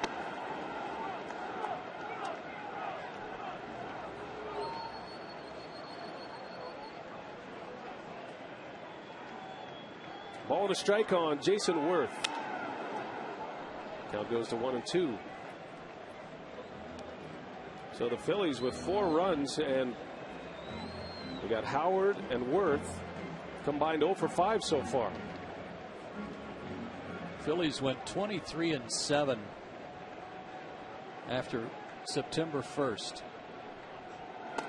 to put away the division, and they did it largely without Utley and Howard being hot hitters, and they're 0 for tonight, yet they still lead 4-0. We head to the 6th. Halladay back on the mound.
Series title when they visit Target Field in Minneapolis to face the Twins in Game 1 of the ALDS. Ernie Johnson with Ron Darling, John Smoltz, and Craig Sager. Yankees Twins next on TBS.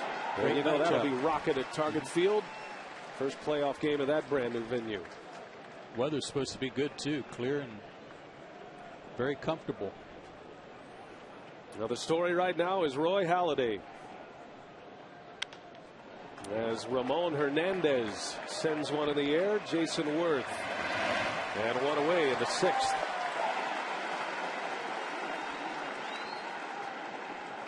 So Dusty Baker will call on his bench now. Travis Wood, impressive for 3 1/3, keeping the Phillies at 4, as Juan Francisco will pinch hit for Travis Wood. One of the hardest hit balls all night was from Travis Wood, as a matter of fact. Ended up as a line drive out. He's a good athlete. He swings the bat well. He's very fast. He's clocked at 4 flat to first base. So Travis Wood, a good accounting for himself tonight, coming into the 2nd inning. And it's strike 1, which has been a common theme tonight for Roy Halladay.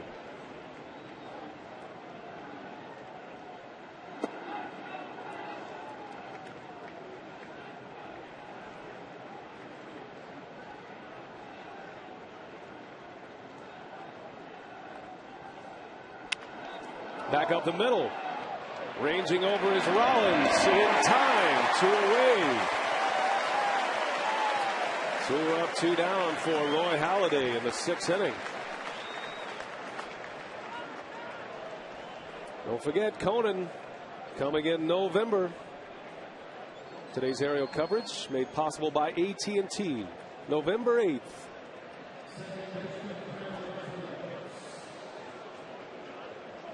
And a great view of Citizens Bank Park, South Philadelphia. Beautiful.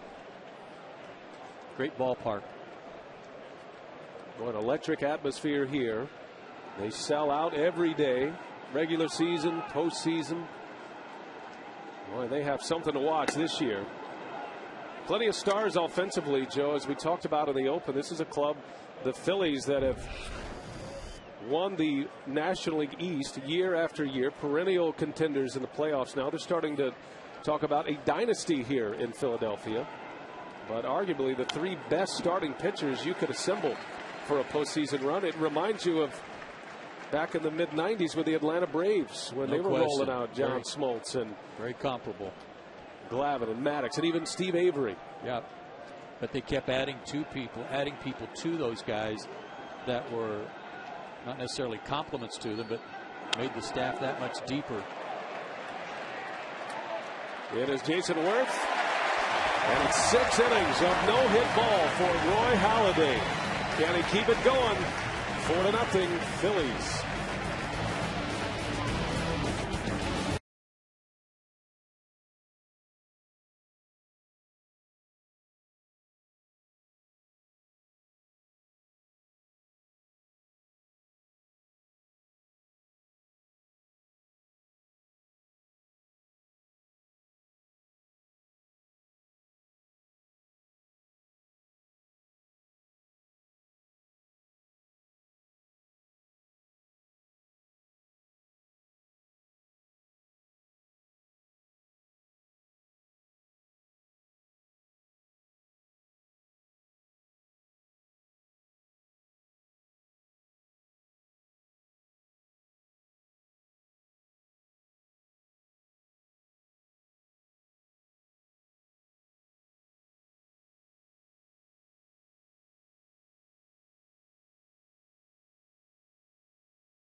New pitcher for the Reds, Logan Ondrusek.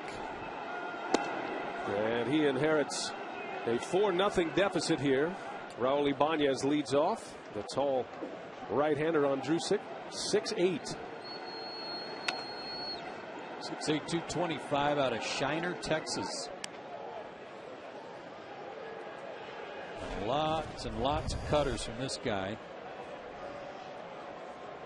91 to 95 on his fastball, but he developed a cutter that pretty much saved his career.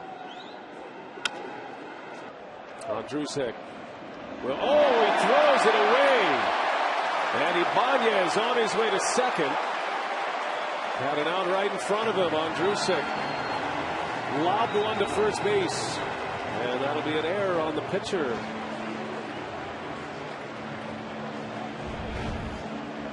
See the angst on the face of Dusty Baker here, because this gets an inning started for the Phillies that shouldn't have.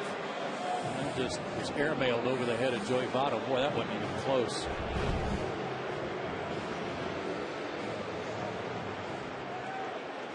And Ramon Hernandez trying to settle down on Ondrusek.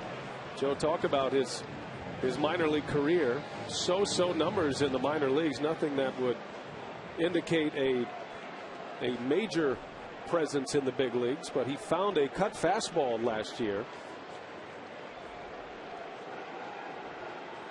Pitched so well this spring, made the ball club, and he's been a good middle reliever for Dusty Baker this season. Good fastball and a swing and a miss to Ruiz.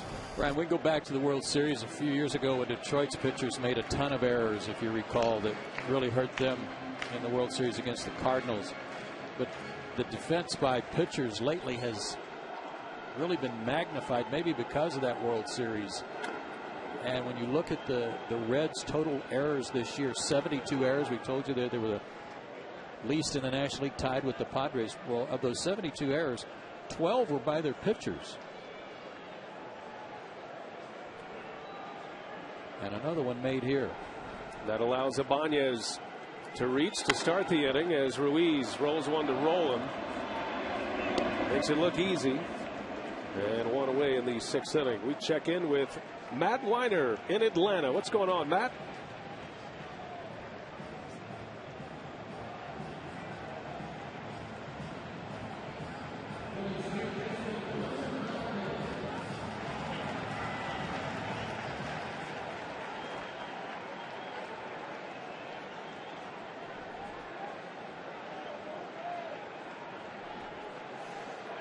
All right, Matt, thanks. And a rematch of the 09 Division Series. But this time around, the Twins get to host the Yankees, the wild card team in the American League.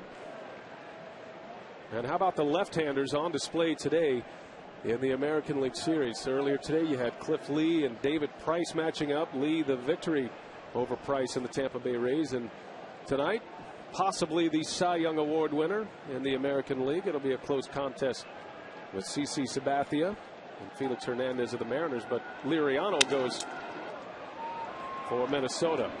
Valdez breaks his bat, and 2 men are out as Ibanez advances to third base. Listen to the hand building for Roy Halladay.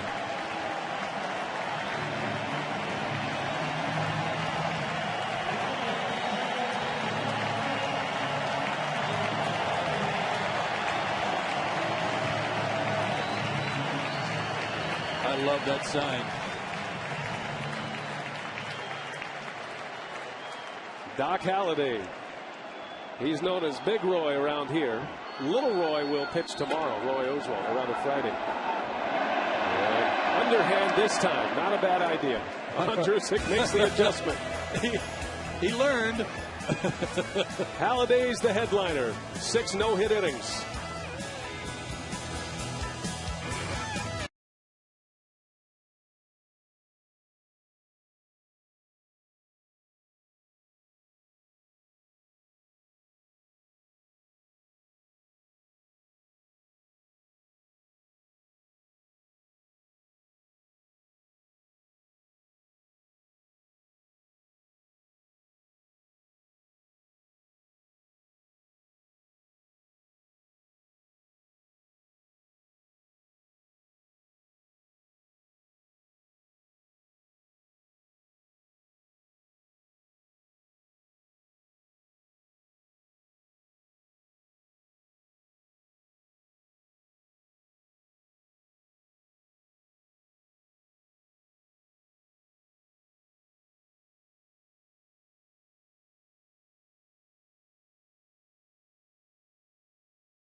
by authority of the Office of the Commissioner of Baseball and may not be reproduced or retransmitted in any form, and the accounts and descriptions of this game may not be disseminated without express written consent. Center stage belongs to Roy Halladay tonight. Game 1 of the NLDS. Halladay has not allowed a hit through the first 6 innings. The longest no-hit bid in the postseason since Daisuke Matsuzaka pitching for the Red Sox in 08 against the Tampa Bay Rays. He went 6 no-hit innings in the ALCS of 08.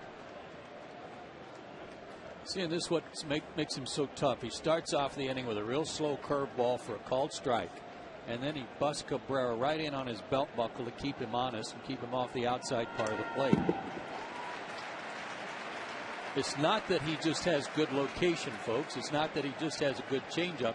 He throws hard too. He's been around 93, 94 all night with movement. Orlando Cabrera is 0 for 2 with a strikeout. Halladay with 5 strikeouts so far tonight. And the 1-2 fouled away. Howard will give it a look. That'll end up in the seats. Charlie Manuel told us today in our pregame meeting with him that he calls Roy Halladay a big Greg Maddux. He said he's bigger, stronger, and throws a little harder, but he said he pitches the same way and with the same effectiveness, in, out, up, down, and throws strikes with all his pitches. I thought that was a tremendous compliment.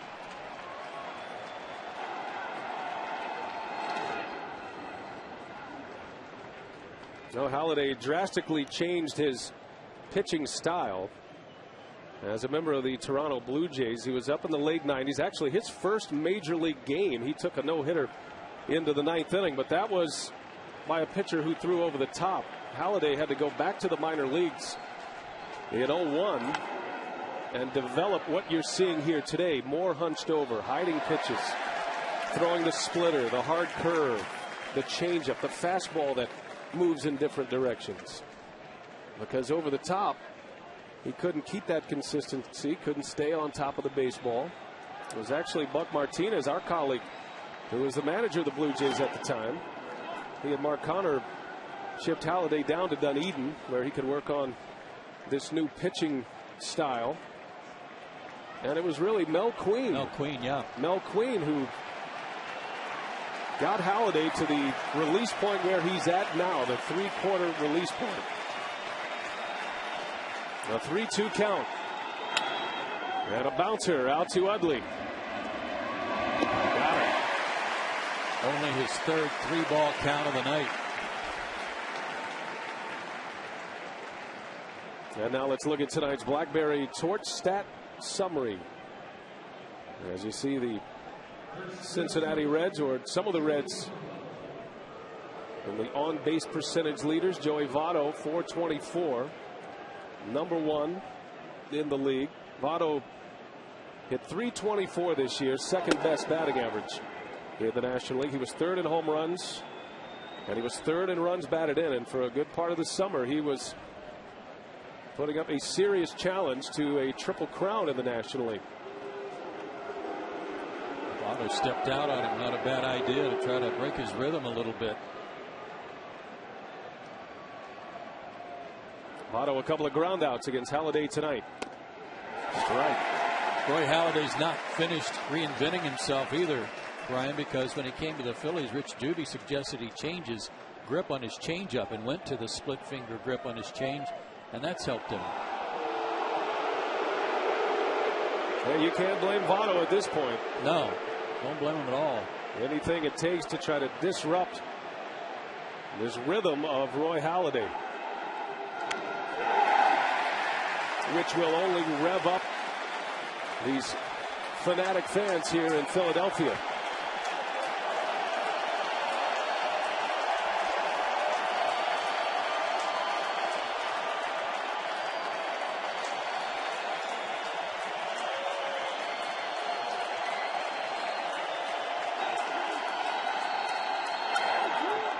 Over to 3rd. Here's Valdez.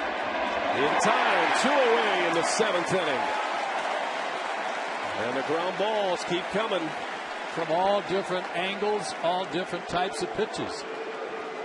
He will change his arm slot just a little bit for some right-handers at times to get them maybe to buckle their knees some if he's going to throw a slider. He doesn't do it necessarily to lefties, but he will drop down a little bit more on right-handers. Sounds like Scott Rowland's turn to hit. Yeah.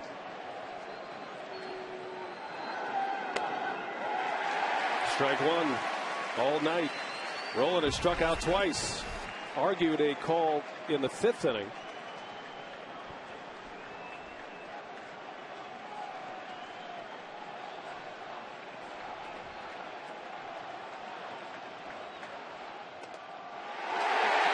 I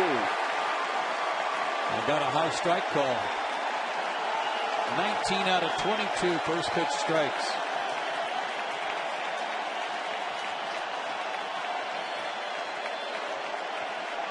The only blemish, a walk in the 5th inning. The 0-2 to Rowland. Just getting a piece. Now the closest thing to a hit came off the bat of the pitcher, Travis Wood. Back in the 3rd inning, hit a line drive out to Jason Worth. Look at that sinker. What a pitch. That was at 93. Wasn't trying to throw a strike with it, just make it look like a strike coming up there so Rowland would offer, and he did. And then it sinks out of the zone. Not anything you could do with that pitch except foul it off.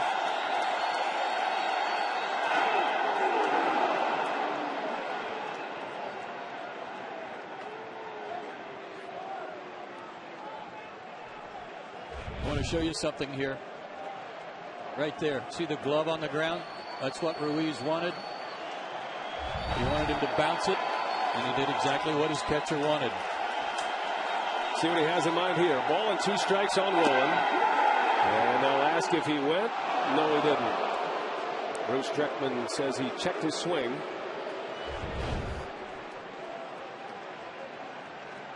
And a good call. He stopped it. So 2-2. 2 out, 7th inning.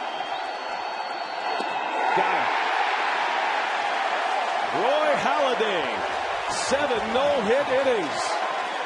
And you better believe it is Doctober time here in Philadelphia.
Game recap, and it was on early for the Philadelphia Phillies, getting to Edinson Volquez in the first inning. A sacrifice fly and an RBI from Chase Utley as Victorino scored the first run. Then it was Roy Halladay who delivered a big hit with 2 outs. Gave the Phillies a 2-0 lead. Then Victorino drives in a pair with a 2-out single. And it was a 3-run second inning for Philadelphia. 4-0 Phillies. The story is Halladay. He has not allowed a hit through 7 innings. And he is 6 outs away from a no-hitter. The only blemish today for Roy Halladay was a 2-out walk to Jay Bruce. Otherwise, he's been perfect. The only hard-hit balls really all night have come from the 9 spot in the order. Travis Wood, the pitcher, lined to right, and the pinch hitter, Juan Francisco, hit a sharp grounder back through the box that almost got through into center field, but Jimmy Rollins made a good play on it.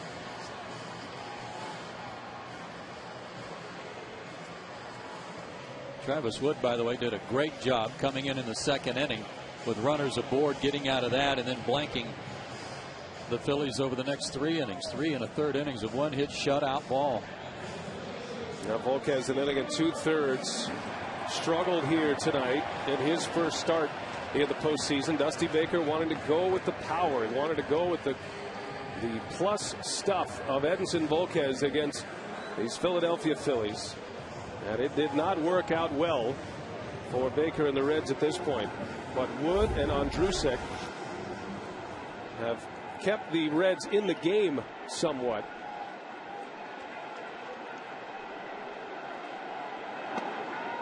But right now, it is a long hill to climb for the Cincinnati Reds against Roy Halladay. Top of the order for the Phillies. They try to tack on here in the bottom of the 7th inning. Andrusek committed an error in the 6th inning, but then 3 ground ball outs. And when he's right, that's exactly what you'll get.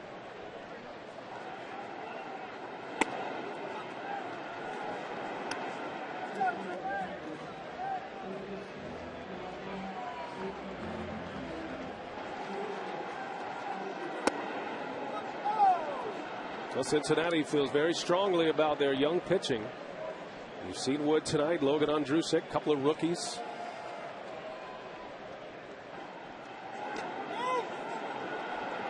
And a breaking ball, and Rollins able to check his swing. The Reds' most playoff experienced pitcher is Bronson Arroyo, and he'll get the ball Friday against Roy Oswalt. With respect to Roy Halladay, it's one of those things where you always know he's capable of having no-hit stuff when he goes out there. He's that good on any given night. I just never expected in his first postseason appearance for him to come out and dominate this lineup. Cabrera will run it down in the grass, and Jimmy Rollins is retired. Well, fans, if you want to hear the biggest names in sports broadcasting, think about the hot topics in their sports. Check out Behind the Mic, presented by Allstate, exclusively on SI.com.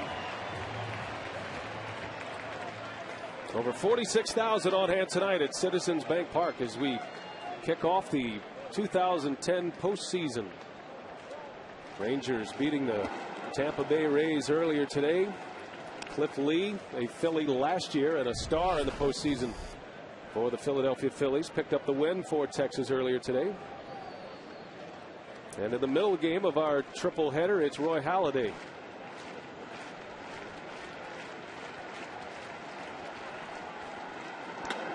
Gene Victorino with hits in the first and second inning that were part of the rallies in the first and second. The last 2 division series, 08 against Milwaukee, he hit .357. Last year against Colorado, he hit .353. He's off to a good start this year.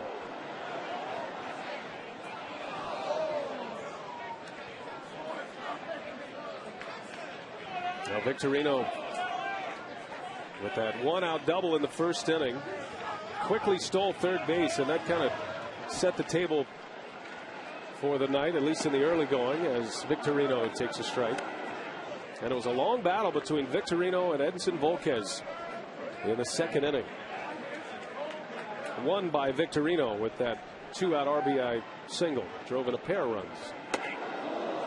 By the way, for Volquez, the shortest outing in a postseason since Hiroki Kuroda lasted an inning and a third for the Dodgers against, guess who? The Phillies last year. That was in Game 3 of the NLCS. So the Phils chase another one early here tonight. It's Victorino skies one. Joey Votto wants it.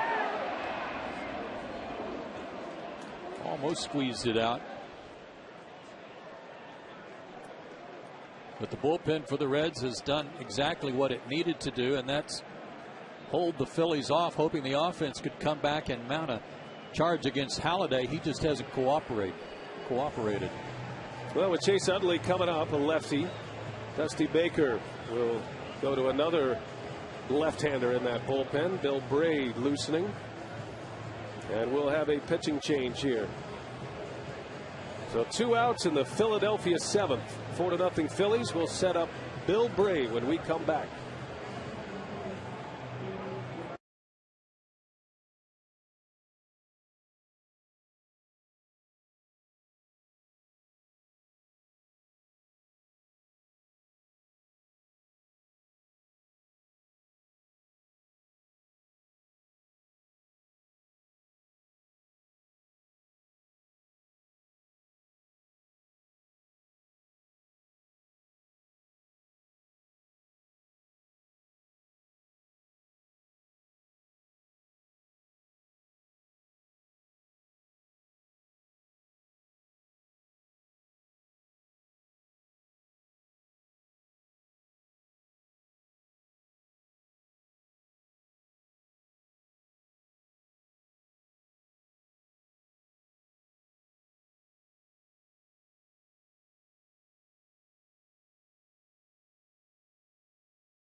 Back what he can do in his postseason debut. He said yesterday that he really liked being in Toronto. He loved pitching for the Blue Jays and for their fans. But he was growing concerned that at this stage of his career, he would never get an opportunity to show what he could do in a postseason. He said that he had a limited window of time and that he had to make the most out of every opportunity he had going forward. He wanted to come to Philadelphia. He wanted to come to the Phillies because he liked this organization, and he knew this organization, with its veteran players, would have a chance to compete for a championship. He actually said that if he hadn't been traded to Philadelphia, he may well have stayed in Toronto this year and then explored free agency over the offseason. Brian, I think he's done pretty well in his first playoff experience. Well, no doubt about that, and reminiscent of Cliff Lee, even better than Cliff Lee a season ago. And remember, the Blue Jays still paying the freight for Roy Halladay this year. His extension kicks in next season, so he signed a long-term deal with the Philadelphia Phillies. And what a ride it looks like it's going to be for Phillies fans with Halladay on the mound. Now the Phillies with 2 outs, and it's Bill Bray out of Dusty Baker's bullpen to face Chase Utley with 2 outs and nobody on. And Bill Bray, one of 4 lefties that Dusty Baker can call on. The one we're all anxious to see, Joe, excuse me, is Aroldis Chapman. Yeah, I'm anxious to see that fireballer. This guy's pretty much a slider machine against left-handed hitters. Not overpowering. His fastball in the high 80s generally. Right back to him. Nice play. And Bray is out of the inning. So it's back on Roy watch. 6 outs away from a no-hitter in Game 1 of the NLDS. Stay with us.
no-hitters in their history, including Roy Halladay's perfect game against the Florida Marlins on May 29th in Miami. Struck out 11 on that occasion. Just a brilliant performance, but honestly, Brian, I don't know that his stuff's any better then than it is tonight. He has been brilliant tonight. Johnny Gomes leads off for the Reds. Everything from a 94 fastball to a 79 changeup, speed-wise, and everything in between with his cutter and slider. Well, a breaking ball. Well, 1968 is officially known as the year of the pitcher. This was kind of the reincarnation of the year of the pitcher with 5 no-hitters this year. Halladay with one of 2 perfect games this season. And down goes Gomes. They'll have to secure it at first, no problem. 5 outs away from a no-hitter. 7 strikeouts.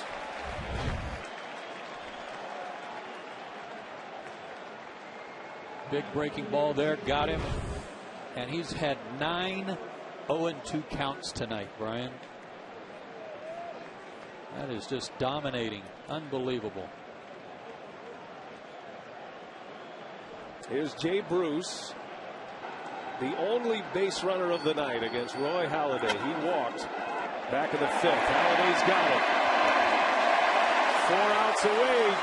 2 up, 2 down in the 8th. Well, the longest no-hitter since Jim Longborg of the Boston Red Sox went 7 2/3 against the St. Louis Cardinals. That was in Game 2 of the '67 World Series. Of course, the last no-hitter in postseason play, Don Larson, the most famous of the no-hitters. That was in '56. Halladay 4 outs away. 2 gone in the 8th. Here's Stubbs. Strike. And still peppering that fastball in at 93. Again, a workhorse. 9 complete games this year. Led the league in that category. Led in innings pitched, 250 plus innings. He's only thrown 93 pitches.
NLDS is presented by BlackBerry.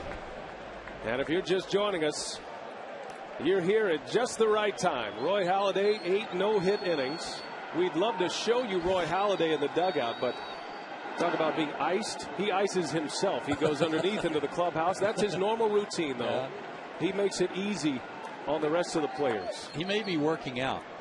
I mean, this guy is so dedicated to his regimen between starts. He may be getting a head start on that somewhere. So it's Bill Bray back on the mound to face Ryan Howard.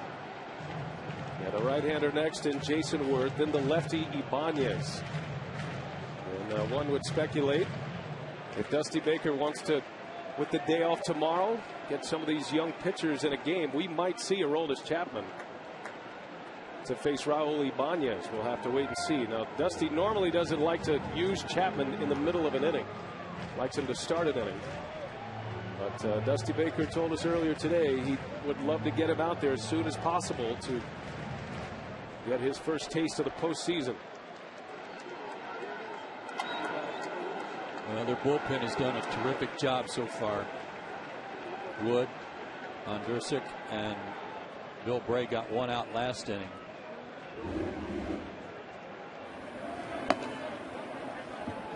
Nick Massett getting ready for Jason Worth. Phillies got a run in the first, 3 in the second. One of those driven in by Roy Halladay. He swung at the first pitch he saw from Edinson Volquez and drove in the second Philadelphia run. Ambushed a fastball and hit it hard.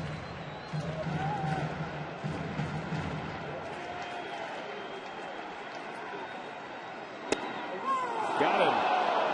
Howard is rung up. So Bill Bray with a strikeout, his first.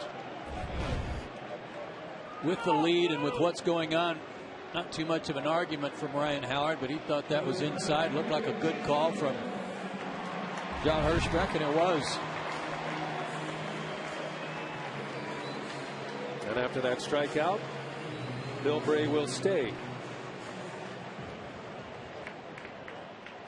Worth is 0 for 3, couple of strikeouts here tonight. Ryan Howard and Jason Worth combined 0 for 7 in this game.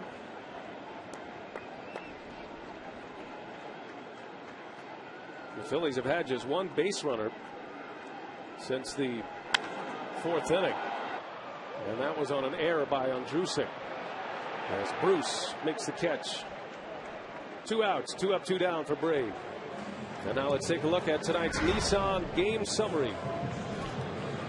Edinson Volquez started with an inning and 2/3, chased early, and it was all a 2-out rally by the Phillies in that 3-run second inning. Roy Halladay, 8 innings of no-hit baseball. That's about all you need to know right there.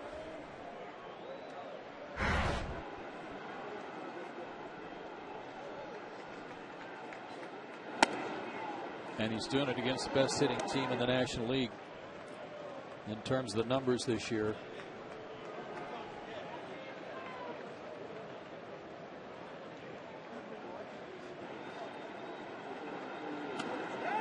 What is a strange feeling here at Citizens Bank Park. Normally, Phillies fans want to see offense. They want to see hits, home runs. It kind of feels like they're ready to get this inning over with. They want an out so they can put Roy Halladay back in the middle. Well, their offense has been the focal point of their ball club the last 3 years in the postseason. Yes, they've had good pitching, got great pitching from Hamels, for example, in their drive to the World Series 2 years ago. Last year they had Hamels and Lee and Moyer and Blanton. They had a nice collection. Hamels not as good last year as he was in 08. But now, different story with their 3 aces at the top of their rotation.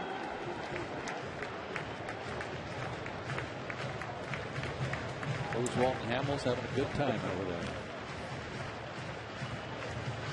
2 of the 3 as the H2O, as they're known here in Philadelphia. Halladay, Hamels, and Oswalt. Ibanez Orlando Cabrera will settle, make the catch, and here we go to the ninth. Roy Halladay 3 outs away from a no-hitter in the postseason.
Four to nothing, the Phillies. The story, Roy Halladay.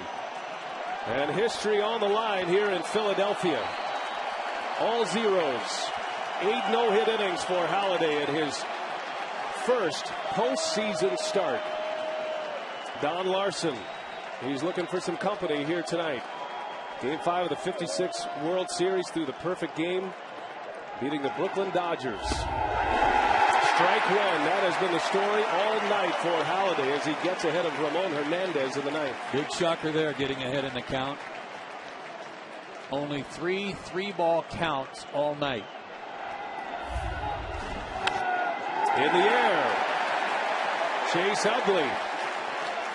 Nothing is routine at this point. Utley makes the catch. One gone.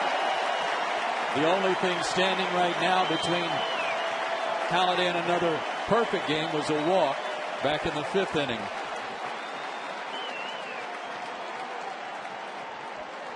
And everybody is nervous here. Halladay, all of the position players, the umpires.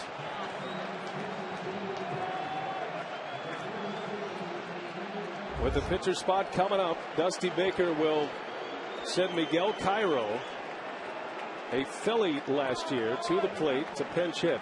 Well, another comfort for Roy Halladay is knowing how good his defense is behind him. He doesn't mind if they put it in play. He's very confident in the guys, especially on the infield, playing behind him. Cairo, a line drive guy. He'll inside out the ball. He likes to go to right field and up the middle.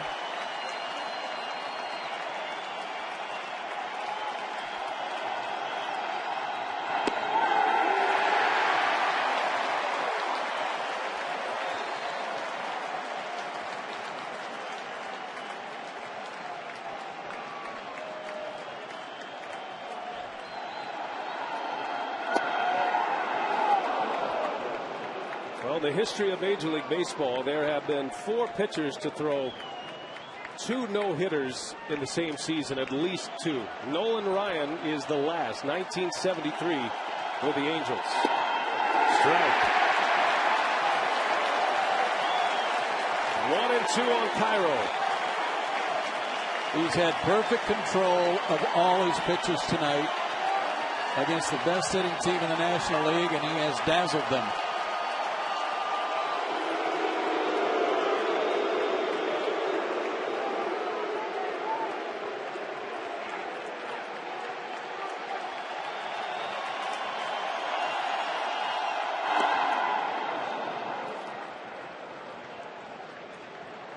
They've tried stepping out on him, waiting him out.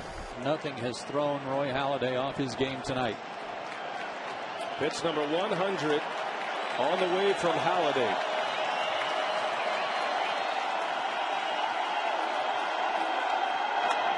In the air. Over is Valdez with room. 2 outs.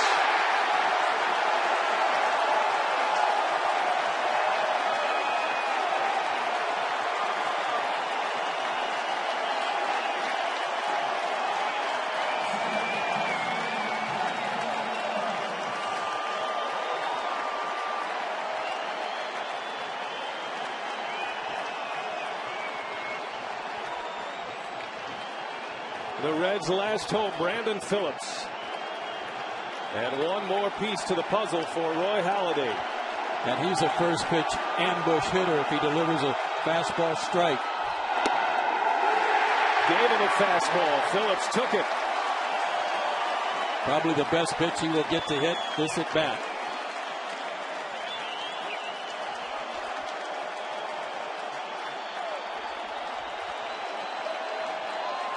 Halladay struck him out in the 4th.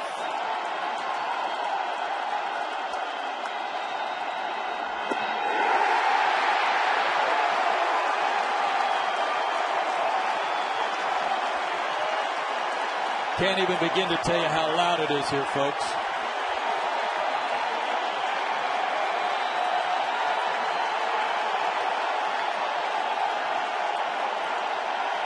Halladay is 1 strike away. The 0-2. A bouncer. Ruiz. In time! Roy Halladay has thrown a no-hitter.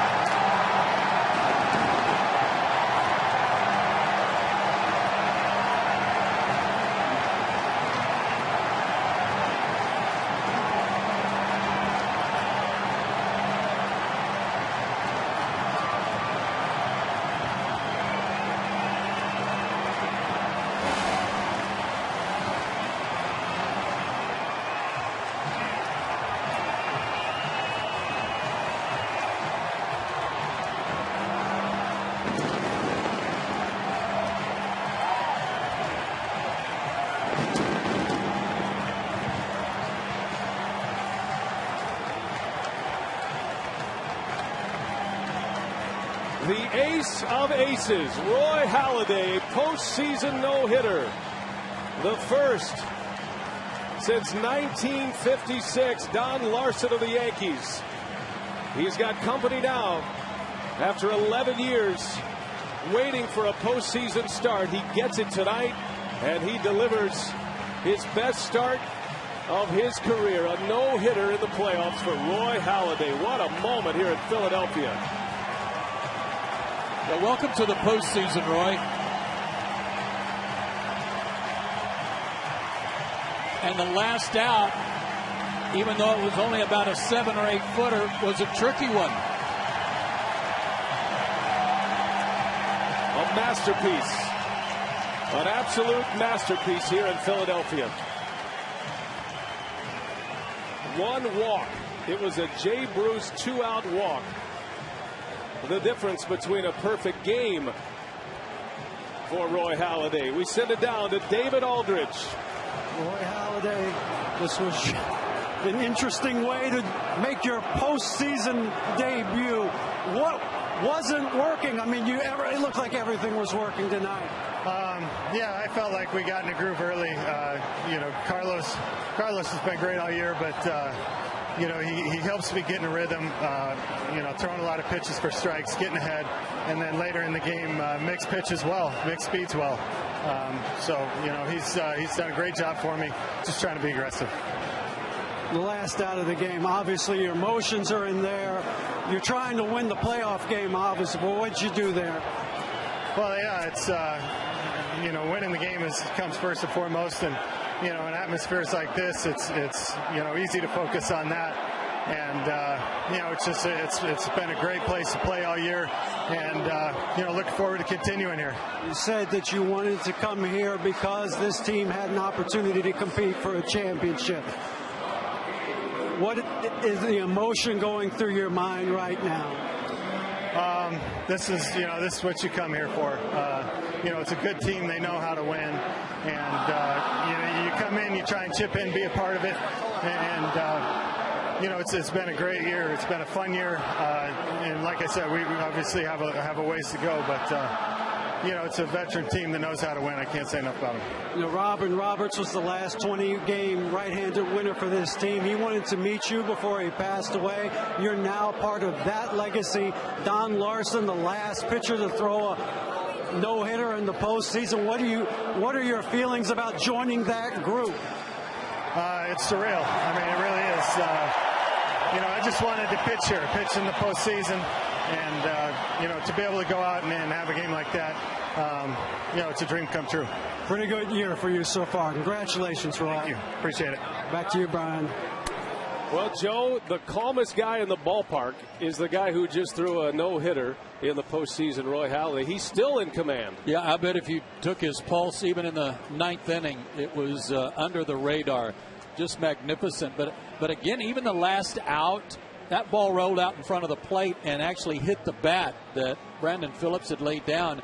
And it took a second for Carlos Ruiz to realize how he was going to play this. The ball rolled up right up to the bat, and Carlos actually overran it and had to make the throw from his knees. It was not an easy play, even though it was only about a 7-footer because of the bat. But the catcher who had helped him all night long made the last play for him. 11 no-hitters in Philadelphia history. Oswalt and Hamels. The other two in the H2O. No pressure on Roy on Friday, huh? Yeah, how do you follow that up? So Nolan Ryan, the last to throw 2 no-hitters in the major leagues in the same season until Halladay tonight. Virgil Trucks in 52 with the Tigers. Allie Reynolds did it with the Yankees in 51. And it was a Cincinnati Red who did it for the first time, Johnny Vandermeer, in consecutive games for the Cincinnati Reds in 1938. And now Roy Halladay, a no-hitter in the postseason. Threw 104 pitches, 79 strikes. Only 3 3-ball counts, as we told you, and one of those turned into a walk to Jay Bruce with 2 out in the 5th inning. That was the only base runner the Cincinnati Reds got tonight. So what a start to this round of postseason for the Philadelphia Phillies. Amazing. That might be the new battle cry in Philadelphia. Mr. Doctober. It could be. Doc Halladay. Well, now, I mean, there's nothing that Cincinnati could do with him tonight. That was obvious. They've got a day to have to sit on this. That's the unfortunate thing for the Reds. And they got to figure out a way to come back now on Friday and do some damage against Roy Oswalt. Not that Roy could pitch any better, certainly, than what we saw tonight, but another guy who is awfully tough. Well, you have to figure for the Cincinnati Reds, anybody but Halladay is worth facing. Now, the Reds have had some success against Roy Oswalt this year. He's known as Little Roy on these Philadelphia Phillies, and that'll be Friday. And Cincinnati has to dust off all of this hoopla around them with Roy Halladay and try to come up off the deck Friday night and try to get back into this series. You know, it's nice to see him with his hat off there. You could see a smile come across his face and some appreciation for what just happened. Roy Halladay, 9 complete games during the regular season. Had the perfect game in late May against the Florida Marlins, and for so many years, since 1956, Don Larson has stood alone as the only pitcher to throw a no-hitter. It was a perfect game, and that was in a World Series against the Brooklyn Dodgers. Now he has company in Roy Halladay. What a great moment here in Philadelphia. I took my headphones off for just a second there with 2 out in the 9th inning, and again, I couldn't hear myself think. It was so loud here. And the last out recorded right here, but the ball rolled up against the bat. Ruiz almost overran the ball, and then a little bit of a scary toss there. And remember, the grass is probably a little wet too from the earlier rain, and had to throw from his knees to get the last one.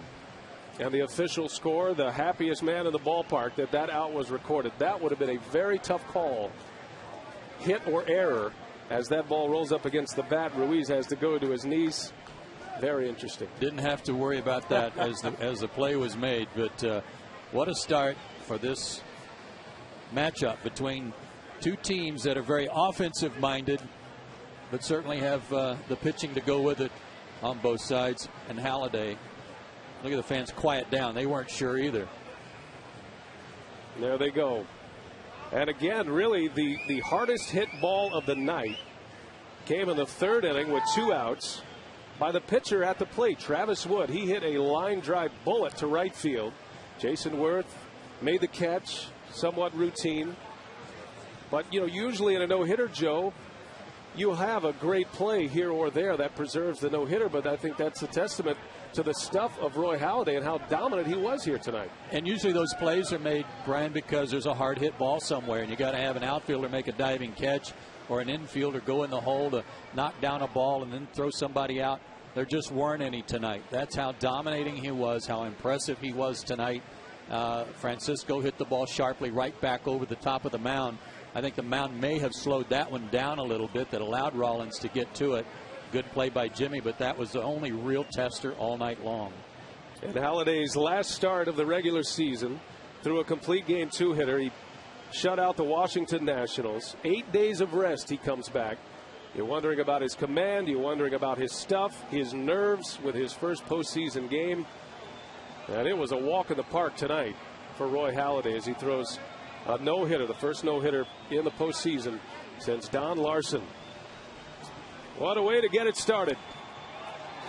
Halladay tips his cap and will go enjoy this one with his teammates. You know they're waiting for him in the clubhouse. The final out.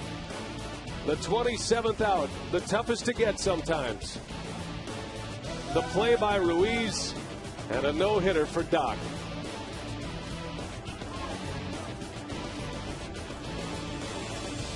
Love this shot here with the crowd dying down and then going crazy again. And how do the Phillies build on that? Big Roy tonight, Little Roy on Friday against Bronson Arroyo. It'll be game 2, and we'll have it here for you on TBS. Second game of a triple header of postseason baseball here today. And our final score, the Philadelphia Phillies 4, the Cincinnati Reds 0. Halladay the no-hitter. Coming up next, Ernie Johnson, Ron Darling, and John Smoltz. They'll have the call defending world champion New York Yankees and the Minnesota Twins in Game 1 of their American League Division Series. TBS is your exclusive home for the entire 2010 Division Series and the American League Championship Series.